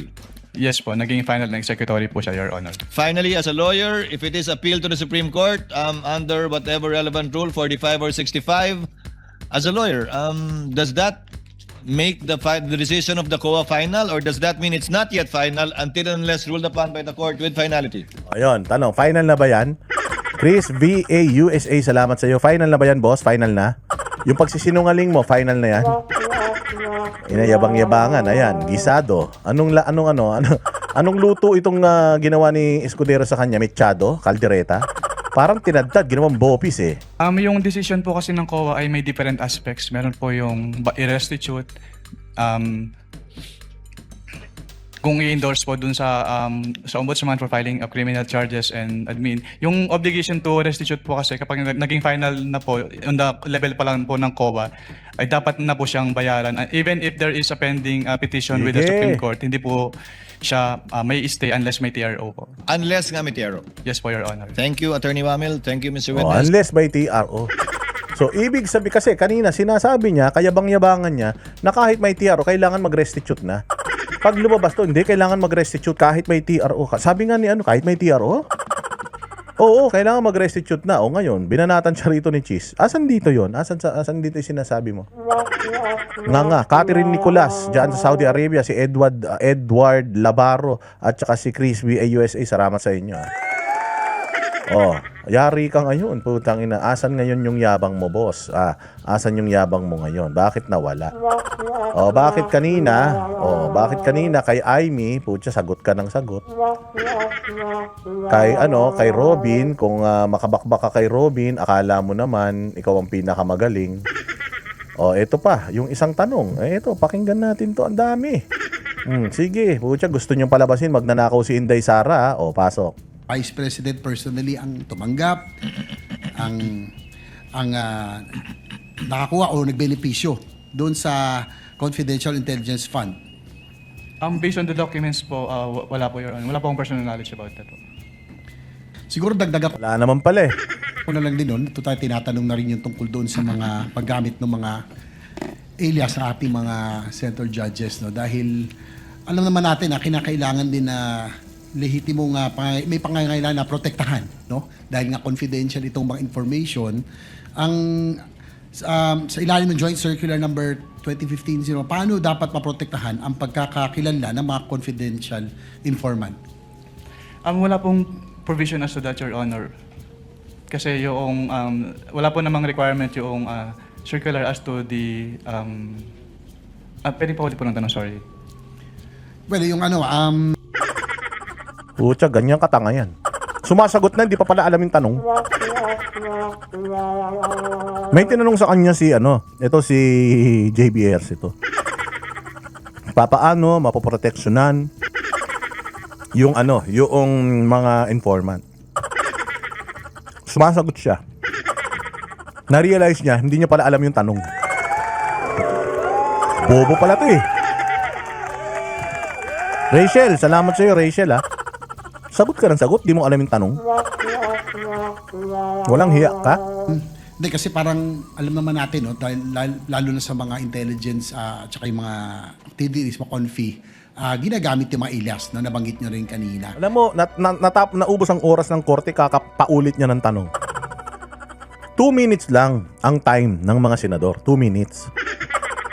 Ang haba ng tanong ng senador, tapos pakiulit po. Wala na yung 2 minutes yung senador. Kada nagsasalita yung senador, umaandar yung orasan eh. Wala na, hindi na siya nakasagot kasi pinaulit niya yung tanong.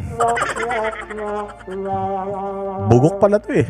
Hindi ba pwedeng gamitin na lang halimbawa John Doe's, Jane Doe's o Juan de la Cruz, kasi alam naman natin na binambibilit, reward for information na siyempre pinoproteksyonan din natin yung mga... Alam mo, kaya hindi niya naiintindihan.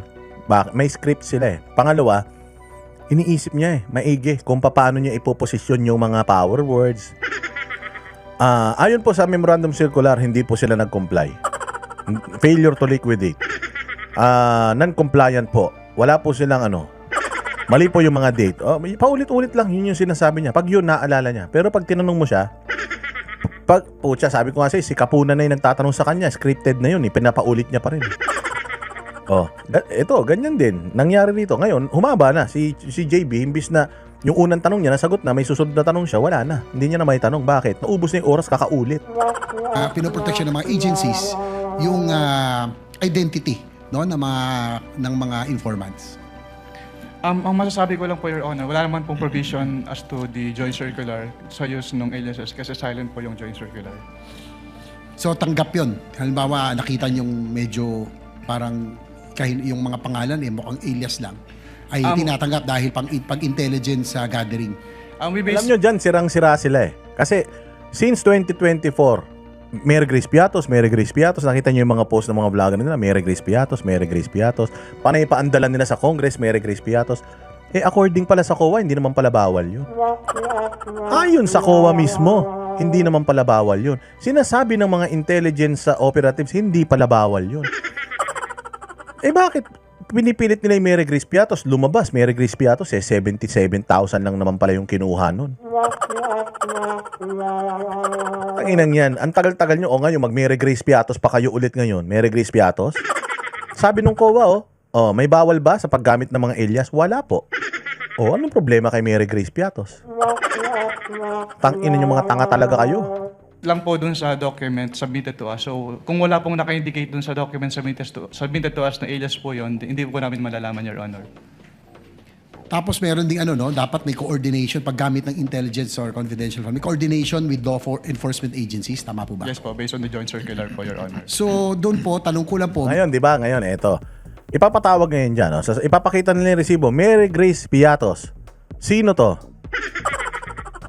Intel Operative. Ilabas nyo to. Hindi pwede. Bawal po yun. Hindi namin ilalabas yan kahit anong mangyari.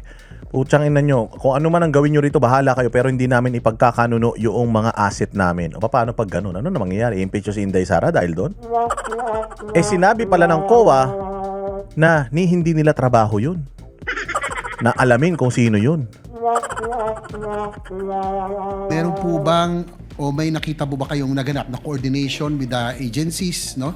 Of course, yung PNP, AFP, PIDEA at iba pa, NBI na ginawa ang halimbawa OVP in this case sa kanilang paggamit ng confidential funds para sa sinasabi nilang confidential programs. Based on the documents submitted po sa ICPA, wala po, Your Honor.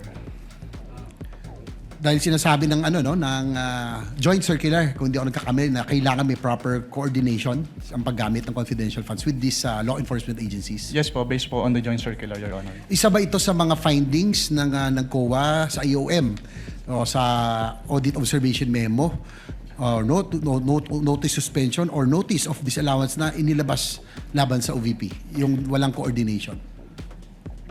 Wala po kaming naging findings about dyan, Your Honor. Last, Mr. Presiding Officer, doon sa course ng yung audit, Mr. Attorney Wamil, did you see any evidence o may ebidensya ba kayo na si Vice President personally ang tumanggap, ang nakakuha o nagbenepisyo doon sa Confidential Intelligence Fund? Based on the documents po, wala po, Your Honor. Wala po akong personal knowledge about it. Wala.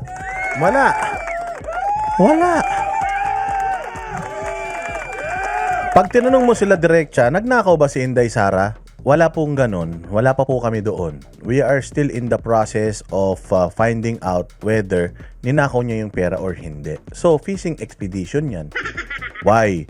Wala kayong ebidensya na ninakaw niya yung pera. Meron kayong mga statement na hindi sila compliant, failure to comply, kulang yung dokumento, as if parang pinalalabas nila, in thoughts, pinalalabas nila na ninakaw ni Inday yung pera. Yun din ang sinasabi ng prosecution, ang kapal ng mukha. Pero pag tinanong mo yung COA, nagnakaw ba si Inday Sara? Wala pong ganong findings. Wala pong nagnakaw. Wala pa po kami doon. Bakit putyang inang yan? May ebidensya po ba kayo na ninakaw ni Inday Sara yung pera? Wala pa po kami doon . So anong ginagawa natin dito? Nagpo-propaganda tayo? Hindi pala ninakaw ni Inday Sara yung pera. Wala pala kayong pruweba na ninakaw niya yung pera. O ba't may impeachment tayo ngayon? Kasi i-impeach mo yung isang impeachable officer kung nagnakaw siya ng pera. Wala siya ninakaw na pera eh. According mismo dito sa COA, wala po. Nagnakaw ba? Kinuha ba niya yung pera? Hindi po. Bakit siya ang ini-impeach natin? Kasi po head of the agency po siya, hindi pa po na ililiquidate ng maayos yung pera. So meron pong presumption na mali po yung kanilang paggamit ng pera, kaya po pinababalik namin sa kanila restitution. So hindi po siya final na sinasabi natin na magnanakaw si Inday. Hindi. Ba't sinasabi ng prosecution magnanakaw? Chris V. USA, di ba? At sinasabi nila magnanakaw, sabi ng COA, hindi naman pala magnanakaw. Wala palang poreba, ebidensya na nagnakaw si Inday Sara. Paano na yan?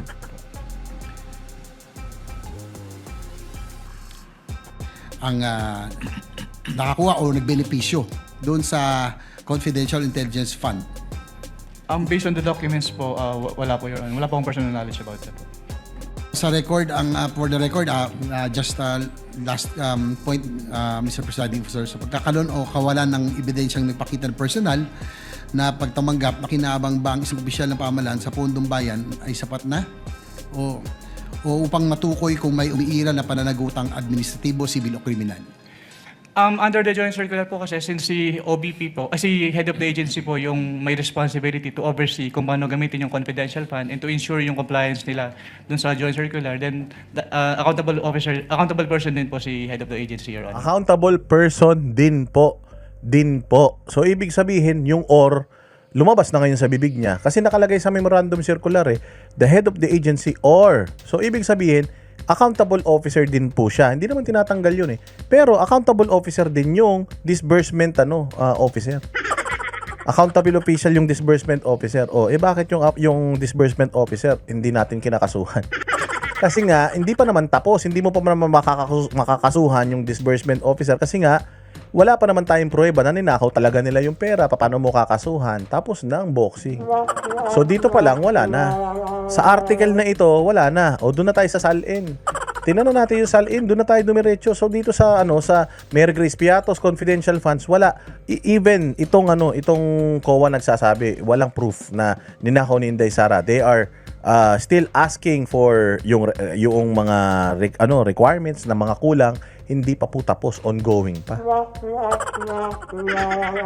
So klaro tayo doon tapos na. Wala na, tapos na. Kahapon pa tinapos na natin 'to.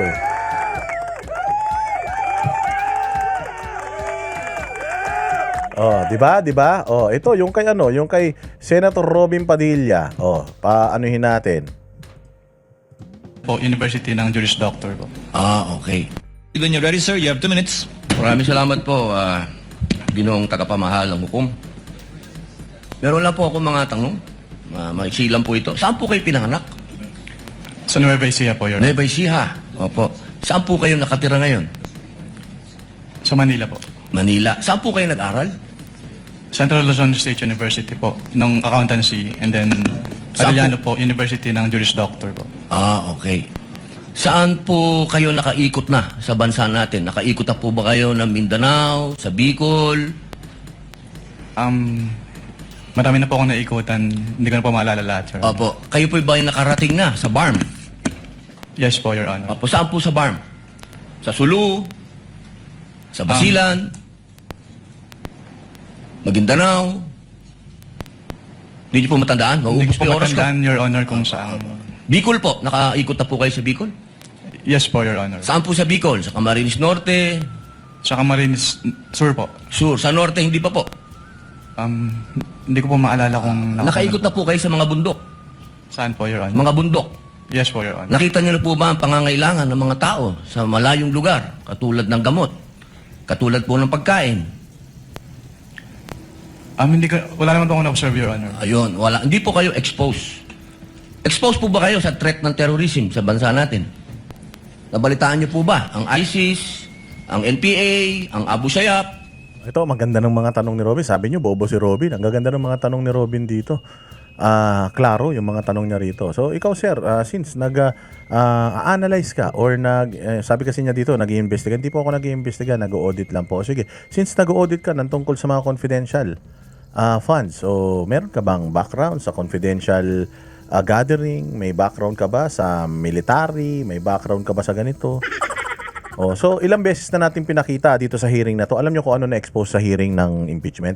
Incompetent yung mga nasa gobyerno. Yung mga nasa NBI, incompetent. Incompetent yung unang forensic, daw yun? Data forensic daw yun.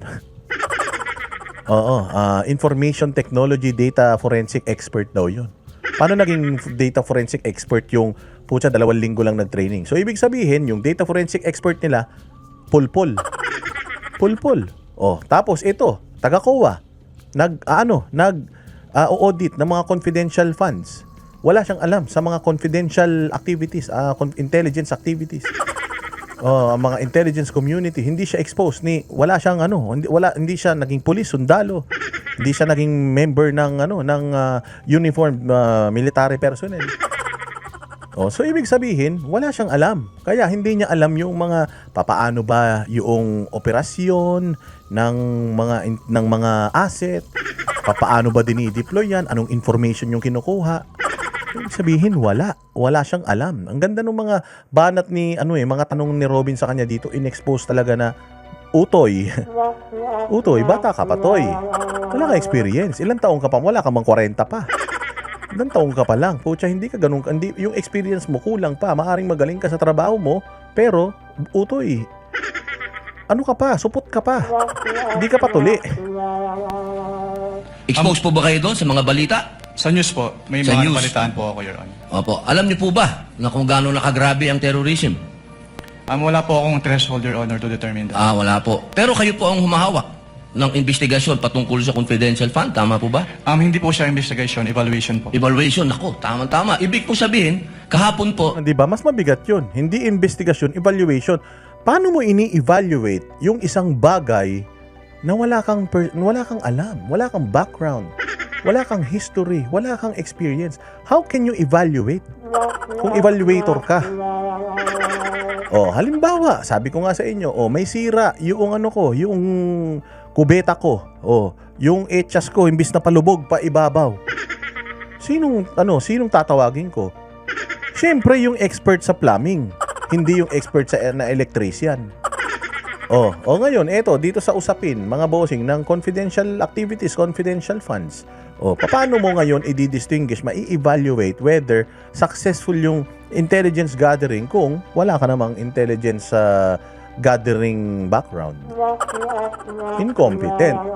So naglagay ang COA ng auditor na incompetent doon sa posisyon or yung mga functions na ginagampanan niya. Ganyan kabulok ang Pilipinas. Pumunta ka sa FBI. Pag sinabi mong cybercrime division ng FBI, mga hacker talaga yun. Mga data center hacker, programmer, tawag dyan. Mga mga scientist, mga hayop na yan. Pag pumunta ka sa division ng FBI dito sila sa halimbawa sa naman sila, yung mga human trafficking, lahat yung mga yan expert. Mayroon pa silang mga asset na mga dating, di ba, nakita nyo si Frank Abagnale doon sa Catch Me If You Can.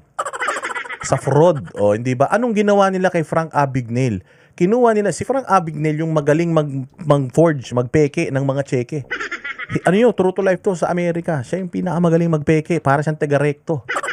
Nagagawa niya, nai-encash niya yung mga pera. Dumami yung pera niya, yumaman siya. Ngayon, merong isang agency na nakafocus sa kanya. Hinahunting siya. Nung nahuli siya, anong ginawa kay Frank Abagnale? Di ba ginawa siyang consultant ng FBI para mahuli ang lahat ng mga hayop na mga fraud o mga check fraud dyan sa Amerika. Naging successful dahil si Frank Abagnale may experience siya. So siya ngayon yung naging katulong ng ahensya para masawata yung mga ganyang sindikato sa Amerika. Tama? Expert sila. Ganun. Kumukuha pa talaga sila ng mga tao na talagang galing doon para maintindihan nila at para makapag-operate. Ito walang alam. Nag-i-evaluate ka. nag-i-evaluate ka ng isang confidential activity nang wala kang background sa intelligence man o kahit man lang security guard. Incompetent yung mga nasa gobyerno ngayon. Incompetent yung presidente, incompetent yung mga sekretary sa gobyerno. Kaya ganito, bagsak ang Pilipinas, bulok. Bakit? Bobo lahat ng nasa gobyerno. Sinabi ninyo na gumawa lang kayo ng preliminary investigation. Tama po ba? Preliminary inquiry. Hindi po, part po siya ng process namin. Ang ganda ng mga tanong ni Robin. Mahusay. Tingnan pa natin. Marami to. Dito pa. Papakita pa natin. Ipapakita pa natin yung yung tawag din yung mga kapalpakan nito. Ito, security clearance. Ang ganda ng tanong ni Ping Lacson dito, mga bossing. Ang ganda ng tanong ni Ping Lacson dito. Ito, tingnan natin to. Mahusay to. Within 2 minutes. Thereafter, Mr. Senator President. Judge Padilla. What is your level or security clearance level? Top secret being the highest, access sa documents at information, restricted being the lowest. Wala, hindi niya masagot. Tinanong siya sa security clearance. Kahit mintakin mo nag-i-evaluate ka ng confidential activities. Yung tanong tungkol sa security clearance, hindi mo alam. Ito maganda kay Ping Lacson, kahit naman abnormal to, kahit paano, magaling din naman talaga to. So, meron siyang background. May background siya sa intelligence dahil dating PNP chief to. So, part siya ng intelligence community. Ngayon, alam niya yung pasikot-sikot. Alam niya kung paano mag-operate yung mga asset. Alam niya kung ano yung gastos ng mga asset. Naiintindihan din ni Ping Lacson yung paggamit ng mga aliases. Pucha, kaya nga alam niya yan pero hindi niya yan pinupush. Kasi nga pabor kay Inday Sara yun o si Mary Chris Piatos. Alam naman ito ni Ping Lacson na normal yun. Dapat nga of all people siya yung nagsasabi normal yun. Galing ako. Si Bato kasi 'di ba? Galing siya sa PNP. Sinabi ni Bato normal yun. Kahit PNP nagtinatago yung mga mukha nung kanilang mga nire-rewardan . That's normal, lalo na kung confidential informant. Alam ni Ping Lacson yun. So, ang tanong sa kanya, security clearance. Security clearance, meron ka? Wala, hindi niya alam. Meron ka ba security clearance na nag-grant o na-issue para sa'yo? Wala naman. Well, I assume na mataas yung security clearance mo kasi ang hinahawakan mo, ino-audit mo, confidential information, confidential funds, di ba? Yes po, Your Honor. So I wonder why Yes, Your Honor. Tanga, wala kang security clearance. Tinabi mo, wala kang security clearance. Anong yes, Your Honor? Tinan mo I assume, miski ako bilang taxpayer, I assume na talagang expert to. May background. Expert po sa 30 plus years old, wala pa palang 40. I assume, pag sinabi mo na data center forensic, data information forensic expert ka, ibig sabihin, may tinapos ka na computer programming, computer science, computer engineering, meron ka mga training, CompTIA, mga tawag dito, kung ano-ano mga IT upskill training. Kumpleto ka ng mga title na yan. Pag sinabi mo na data forensic expert ka, pucha malaman-laman mo accountant. Yung data forensic expert natin, hindi man computer graduate. Walang hiya na yan. Tapos ito rin, nag-imbestiga siya or nag-evaluate siya ng mga intelligence. Dapat expertise, tama intelligence, eklat. Tapos wala siyang security clearance. Hindi niya alam paano gumagalaw yung intelligence community. Paano naging yan? Paano naging competent na yan? Na witness yan? wala ka security clearance. Kasi paano ka mag-audit? Kasi pag may intelligence project, naka-bolt yan Lahat ng aliases, yun ang nakalabas. Pero yung tunay na identities corresponding to the aliases, naka-bolt. Pag declassified na, terminated na yung program, yung activity o yung project, intelligence project, pwede na ilabas yun kasi declassified na yun. So kung wala kang security clearance, paano ma-access? Yung tulad na sinabi ni Senator Subiri, quarterly, nagpapadala sa Senate President, Speaker of the House, ng Richard Duval, salamat sa iyo. Isa kang alamat, ikaw din. Alamat ka dyan sa Baltimore, Maryland. Ito yung sinasabi ni Ping Lacson. Bibigyan ko kayo ng isang example dito sa sinasabi niya. Yung operations kay Bin Laden, kay Osama Bin Laden, habang nag-ooperate yan, mga bossing, may nakakaalam yan? Wala. Ang nakakaalam yan, presidente, yung defense minister, yun lang ilan lang ang nakakaalam yan. Walang nakakaalam na iba. nagpa-practice na yung Team SEAL 6. Tama ba? SEAL Team 6, nagpa-practice na sila. Meron na silang simulation. Matagal na nilang sinusurveillance yun. So habang sinusurveillance na si Bin Laden, umaano na yun, gumagastos na sila ng milyon-milyon, bilyon-bilyon na. Lahat mula sa baba, mula doon sa Pakistan hanggang dito, hanggang sa Amerika na nagte-training sila, gumawa sila ng sarili nilang pasilidad na kaparehas nung ano na yun, nung building kung saan nila nahuli si Bin Laden. Ilang buwan na nilang pinapractice yung paano sila papasok, saan sila nila kukunin, saan sila lalabas, paano sila lalabas, pinapractice na nila yun. Araw-araw gumagastos na ng ano yan, ng napakalaking pera. O, paano? Halimbawa, si Bin Laden, hindi nila nahuli. Nakataka si Bin Laden, ni-raid nila, hindi nila nahuli. O, anong gagawin mo? Gumastos na tayo. Nag-practice na tayo. Ilang buwan tayo nag-practice, kumuha pa tayo ng building katulad nila. So may gastos na doon, may pera na ginamit. O so kung paano yun? Halimbawa, si Bin Laden, hindi natin nahuli doon sa operation. Failed, ano na ba yun? Failed intelligence and failed mission na ba yun?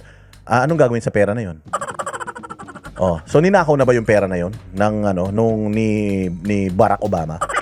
Ninakaw niya na yung pera? Hindi, gumastos na tayo eh. Kahit na hindi maging successful yung operation, yung intelligence gathering, the fact na lumabas na yung bahay, yung asset na yan, nagkape, nagsigarilyo, naghotel, gumastos na tayo dyan. O, sasabihin niya, kailangan nilang ibigay sa amin yung accomplishment report, na-accomplish ba nila yan? Gago. Paano nga? Kung halimbawa si Osama Bin Laden nakatakas, o hindi na na-accomplish yung mission nila, kailangan nila ibalik yung pera. Tama? Oh, so ibig sabihin, gumagastos na tayo ng pera kahit na hindi pa man tapos yung operasyon. Madam Sean, ang galing ni Senator Ping dito. Oo, ang galing ni Ping dito. Hindi, kasi nga, experienced siya dyan eh. May alaman to. Matino man yan si Ping noon. Ngayon lang naman naging gago yan. Dati naman matino yan, maayos man na tao yan. Ngayon lang naman naging maligno yan eh. Oh, so yun yung sinasabi niya dito. At saka, katulad nun, yung intelligence gathering kay Bin Laden, wala nakakaalam nun. Nung nahuli si Bin Laden, napatay si Bin Laden, binagsak na nila, inilabas na nila yung mga impormasyon, paano nila inoperate, magkano yung ginastos, paano sila pumasok, paano sila lumabas. Nilabas na yun sa taong bayan kasi nga declassified na yun. Kasi nga successful na yung operation na yun.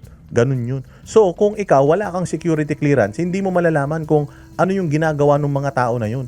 Eh kung halimbawa yung operation hindi pa tapos, yung sinusurveillance na adik hindi pa nahuhuli, ongoing operation yun. Kung wala kang security clearance, hindi mo malalaman yung ongoing na yung ongoing na operasyon nila. Yung kung paano sila gumagastos, sino yung mga nakakatanggap ng pera. So ibig sabihin, incompetent itong COA COA auditor na ito. Walang alam. Basically. Intelligence and confidential, paano ginastos? Kasi may oversight powers kami, di ba? So, paano ka makakapag-audit properly kung hindi mo alam yung nature ng intelligence project or operation? Kaya kanina tinatanong ko, yung bang evidence of success per activity, alam ba, after Yung pala yun, evidence of success. Paano kung hindi successful? Halimbawa, ako si BP Sara, may sinusurveillance kami, hindi naging successful. Wala silang may bibigay sa inyo na evidence of success. Ano yun? Isosolid nila yung pera? Ganon? Hindi pwede yun. Gumastos na tayo ron eh. Failed mission yun, pero valid yung paggastos ng pera dun. Tama? Hindi naman lahat ng operation successful eh. Hindi naman lahat ng intelligence operation nagiging successful eh. Pero gumagastos na tayo dyan. Tinatanggap ba yun? Yung ginastos natin kahit palpak? Dapat. Pumalpak nga lang yung plano. Oo, sayang yung pera. Pero, tinatanggap yun. O yan, ang problema, success report yung hinahanap niya. O paano yun? surveillance report. And mind you, you cannot call it successful kung negative yung surveillance. Wala nakita eh. Pero gumastos ng pera yon.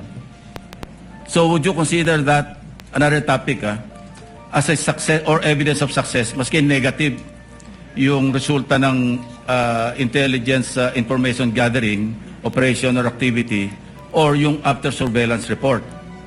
So kung walang result, negative, hindi successful? Hindi pwedeng i-clear? Nakalagay po kasi yung nature ng item is payment of reward. So dapat... No. Ayan na naman, iniiba mo na naman yung sagot eh. Payment of reward, payment. Ang iniiba mo na naman, may tinatanong nga sa yung ang gulo-gulo mo talaga eh. Pagka kasi nag-acknowledge... Pucha, puro ka kasi sunod ka ng sunod sa script, sumagot ka lang dun sa tanong. Huwag ka na sumunod sa script. May script kasi, payment of reward. Ni Mary Grace Piatos, Mary Grace Piatos. Puro kasi kayo script, kaya labo-labo yung mga testimonya nyo eh. Receipt, no? Halimbawa, bumiyahe, meron ding informant yung informant. Tulog na si Asidre. Hoy, si Asidre, putsang ina, gisingin nyo. Mukhang naparami yung kain ng pigrolak. Naparami yung kain ng ng kanimbaboy, oh. Putsang ina, tulog na, oh. Inantok. Hoy, Asidre, putsang ina, binabayaran ka ng taong bayan, matutulog ka lang pala, papalitan mo pala si Drilon. Langya si Asidre, ang himbing. Huwag kayo masyado maingay, baka magising yan. Putsang maghanap ng tsupon yan. Langya talaga si Asidre, huling-huli, oh. Ano, sarap matulog, boss? Masarap ba pera ng taong bayan? Libre lahat? Putsang lamig dyan, may aircon. Oh, yari. Tangin na yan, oh. Sige, kanin baboy pa more. Susan, o bumili ng sigarilyo sa sari-sari store, nagkape, kasi kausap yung informant. Wala ka makikitang, thank you, Mr. President. Alam mo, ang ganda nung ang ganda nung mga tanong ni Lacson eh. Umalis na kagad si Lacson kasi alam mo napapahiya yung maganda yung mga tanong ni Lacson, pero feeling ko na-realize ni Lacson na shit, hindi ko pala dapat tinatanong to, kakampi pala ako ni Bongbong. Nakita nyo, nung bumatingaw, umalis na siya kagad kasi nga na-realize niya, oh my God, mali. Si Lacson matinuman ang utak niyan. Oo, until naging aso ni Bongbong yan. Kaya nung nagtatanong siya, nakikita niya, napapahiya na itong resource person ng mga kakampi niya. Kakampi man niya yan, prosecution, kakampi niya si Bongbong. Aso nga ni Bongbong yan eh. Kaya nung na puta patay, ba't ko ba tinanong to? Nakalimutan ni Ping Lacson, kakampi pala niya si Bongbong. Nakalimutan ni Ping Lacson na gusto pala nila kailangan pala ma-impeach si Inday Sara. Bakit ginigis ako tong kakampi namin? Kaya nung tumunog, oh shit, ayoko na magtanong. Hindi niya na tinuloy. Pero kung ako yun, itutuloy ko. Oh no, sabi nga niya. Itutuloy ko, ang ganda nung mga tanong niya eh. O kasi, ang dami sanang malilinawan. Kung ako nga si Escudero, sasabihin ko na, Senator Ping, ang ganda nung tanong mo. Ang ganda. Bigyan pa kitang 30 minutes. Ako, with the indulgence of all the senators here, ang ganda nung tanong ni Ping Lacson, please, ituloy natin. Gusto kong marinig yung sagot nitong na to. Putsang ina, bigla siyang umalis, na-realize niya, oh my God, mali. Hindi ko pala dapat tinanong yung kaaway ko pala si Inday Sara. Uy. Nawala si Ping Lacson sa script, pansamantala biglang tumakbo. Ayun kitang-kita natin biglang tumakbo palayo ayan Acknowledgement receipt, no? Halimbawa, bumiyahe, meron ding informant yung informant. So, nakita ko na naman si Asidre, tulog na tulog, ang sarap Ginasusan, o bumili ng sigarilyo sa sari-sari store, nagkape, kasi kausap yung informant. Wala ka makikitang, thank you, Mr. President.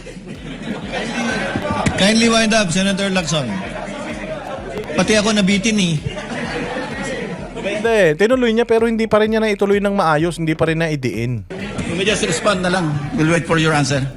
JD 8898, salamat sa'yo. Lady ba yan, JD? Ay, sorry po.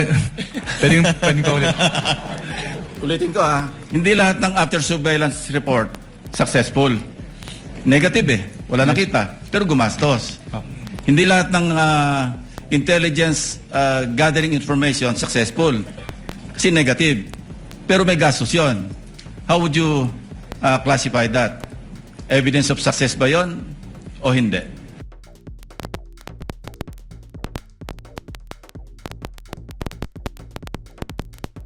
Terminated yung project, saka ilalabas yun. Nandun lahat yung mga tunay na pangalan ng mga aliases. Opo. Kumuha ka ng security clearance. Ay, yun na lang sabi ni Ping Lacson, kumuha ka ng security clearance. Pucha, wala kang alam. Wala kang alam, wala kang training, wala kang capabilities, tapos nag-i-evaluate ka ng nag-i-evaluate ka. Kumuha ka ng security clearance para at least kahit papaano alam mo yung mga pinagsasasabi mo rito, hindi puro katang isip mo lang. Puro ka kasinungalingan. Kaya ito, ang ganda na sumunod sa kanya, si Robin Padilla. Ang ganda ulit ng mga tanong ni Robin. Pasok. Wala nga rin. Maraming salamat po, Ginoong Tagapamahal ng Hukom. Susundan ko lang po yung mga tanong ko kanina, kabayan, Nueva Ecija. Opo.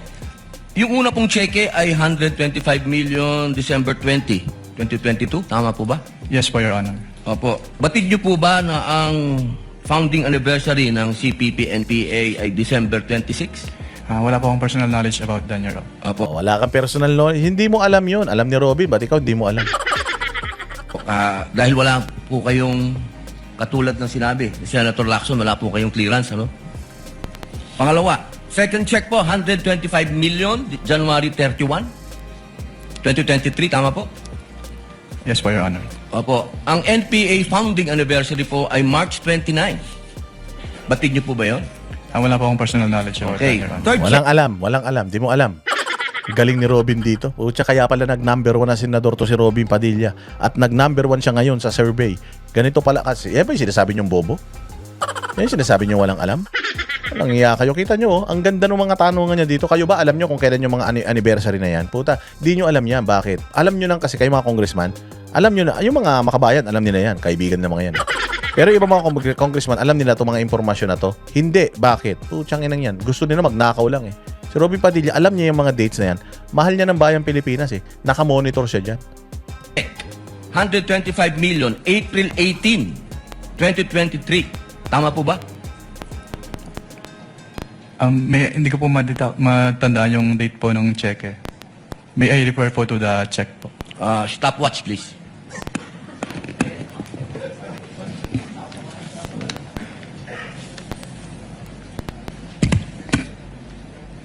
April 18, 2023 po, yung 125 million. Yes po, Your Honor. Opo. Ang 50th po, golden anniversary ng NDF, National Democratic Front, ay April 24. Kaya ko po nabanggit lahat to. Ito pong mga dates na to, nung December 26, March 29, April 24, lahat po ito, walang nangyaring attack. Lahat po foiled. Wala po. For the first time, wala pong nangyaring attack. Kasi tuwing founding anniversary, may attack. Ang tanong ko po, Ginoong Kabayan, naniniwala po ba kayo na malaki ang papel ng confidential fund at confidential agent? Depende po yan sa kung ano po talaga yung mandate ng agency po, Your Honor. Alam naman po natin na Tanga talaga eh. Kung ano mandate ng agency. Parang sinasabi niya na naman dito, Department of Education yan, dapat nakafocus sila sa education. Pero ang tanong, ang Department of Education ba, allowed magkaroon ng confidential funds? Allowed ba sila? Allowed. Nakalagay sa batas yun eh. NGAs, National Government Agency. Ang DepEd ba National Government Agency? Oo. Office of the President, Office of the Vice President, National Government Agency ba yun? Oo. Nakalagay ba specific NGAs except Department of Education? NGAs except Office of the Vice President. Wala naman nakalagay na ganun. Pero kailangan yung script mailabas nila na hindi naman po kasi yan ang primary function ng ahensya ng gobyerno na nagli-liquidate ng confidential and intelligence funds. Pero dahil nga bobo itong tao na ito, wala nga itong security clearance, hindi niya alam niyang mga yan. Gusto lang niya mag-audit, parang tanga. Pero ang linaw na sinasabi dito ni Robin Padilla, ikaw ba, opinion mo hinihingi, naniniwala ka na yung mga pera, nakapigil sa mga masasamang operasyon? Kasi klaro naman sinabi naman ni Inday Sara, sinabi naman ng DepEd na ginamit nila yun para sa mga para sa paglaban sa kriminalidad at saka sa national security. O, ang tanong, bawal ba? Hindi naman bawal. Bakit mo kinukulit, inuurot na depende po yan sa primary function. Primary function, pero it doesn't restrict any NGAs from asking for an intelligence funds. It's up to the President, Congress, kung mag-grant sila ng intelligence funds. Kung ayaw ng Congress, kung hindi naman pala primary function ng DepEd na ang magkaroon ng confidential funds or ang mag-operate ng mga ng mga ganitong klase ng mga ng mga aktibidad, di sana hindi yan pinirmahan ng presidente. Di sana hindi yan ibinigay ng Kongreso. Kongreso nagbigay sa DepEd, Kongreso nagbigay sa sa Office of the Vice President. Ilang quarter binibigyan yung Office of the Vice President ng confidential intelligence fund. Kung bawal pala yan, sana hindi sila nagbigay. Tama? Pero, kailangang sabihin niya nitong kupal na taga-COA na ito, depende po yan sa primary function. Hindi yun. Ang tanong ni Robin Padilla, do you believe na itong pera na ito, confidential funds, nakatulong, kaya hindi naka-atake itong mga NPA noong mga panahon na dapat umaatake sila? Ang sagot doon, palagay ko po sir kasi yun yung primary function nung pera na yun eh. So pwedeng oo, pwede rin pong hindi, pero mas naniniwala ako na katulong yun. Dapat ganun. Ivy Rosena, salamat ha.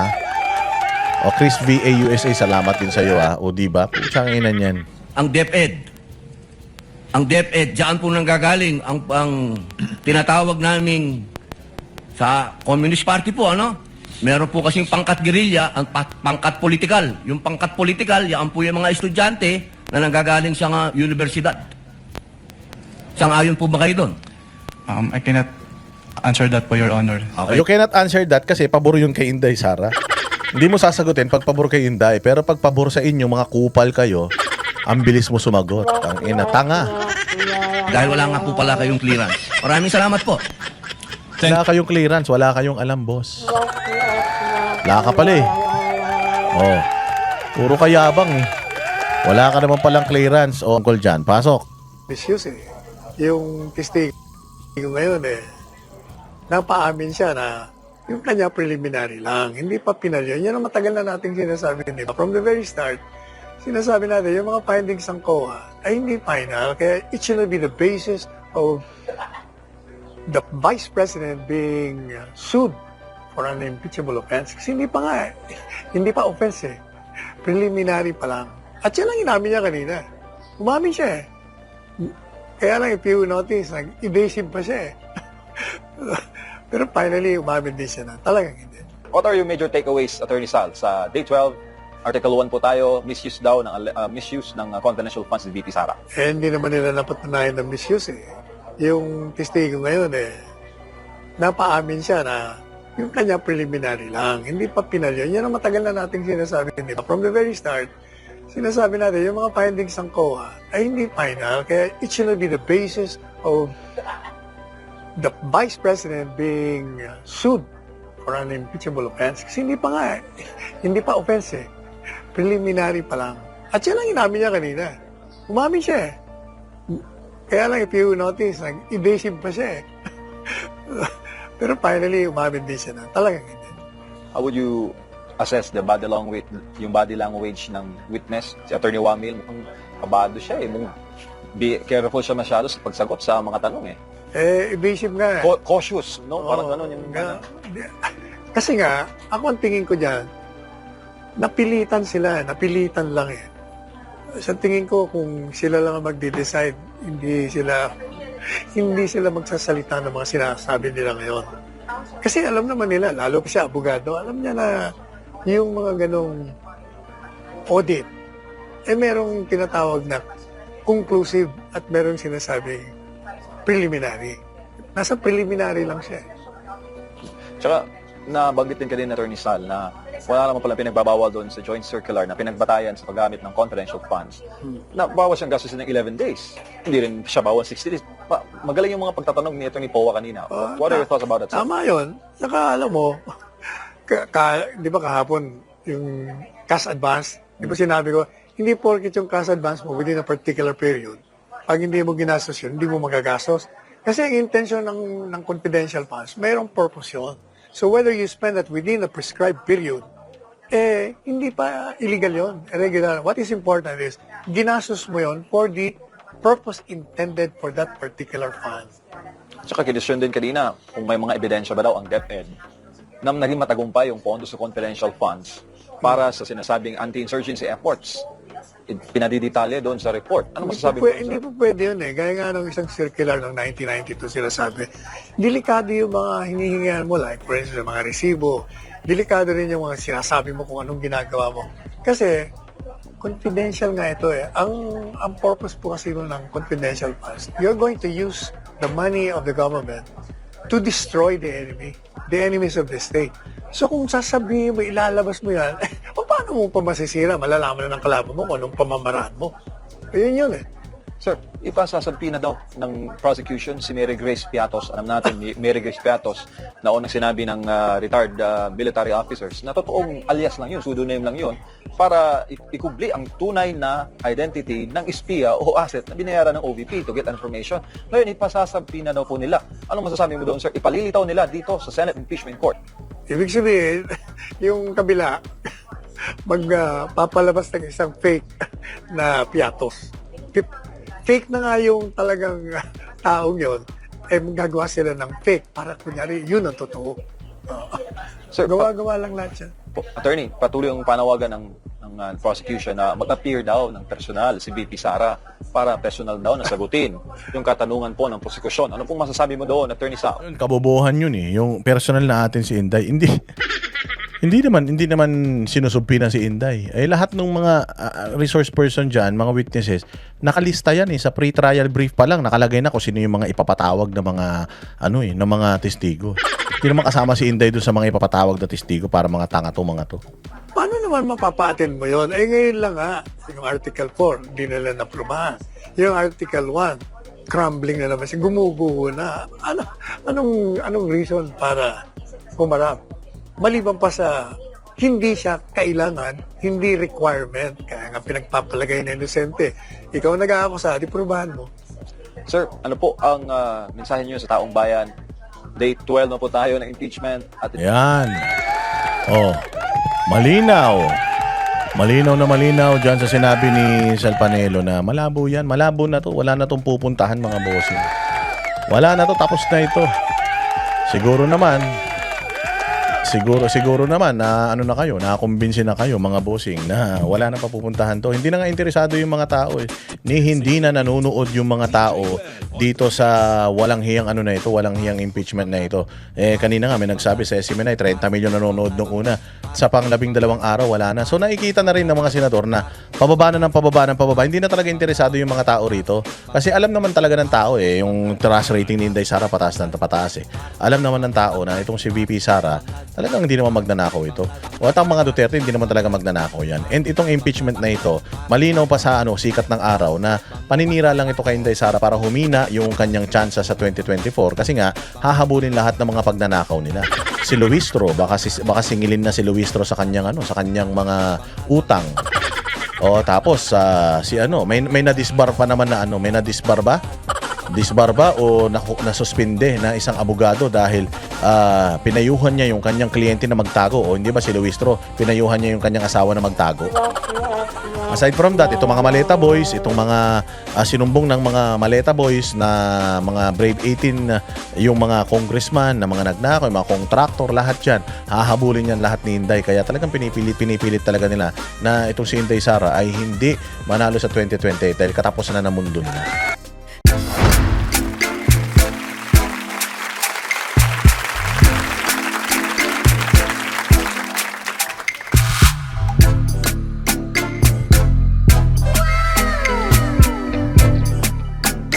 The next performance will start momentarily.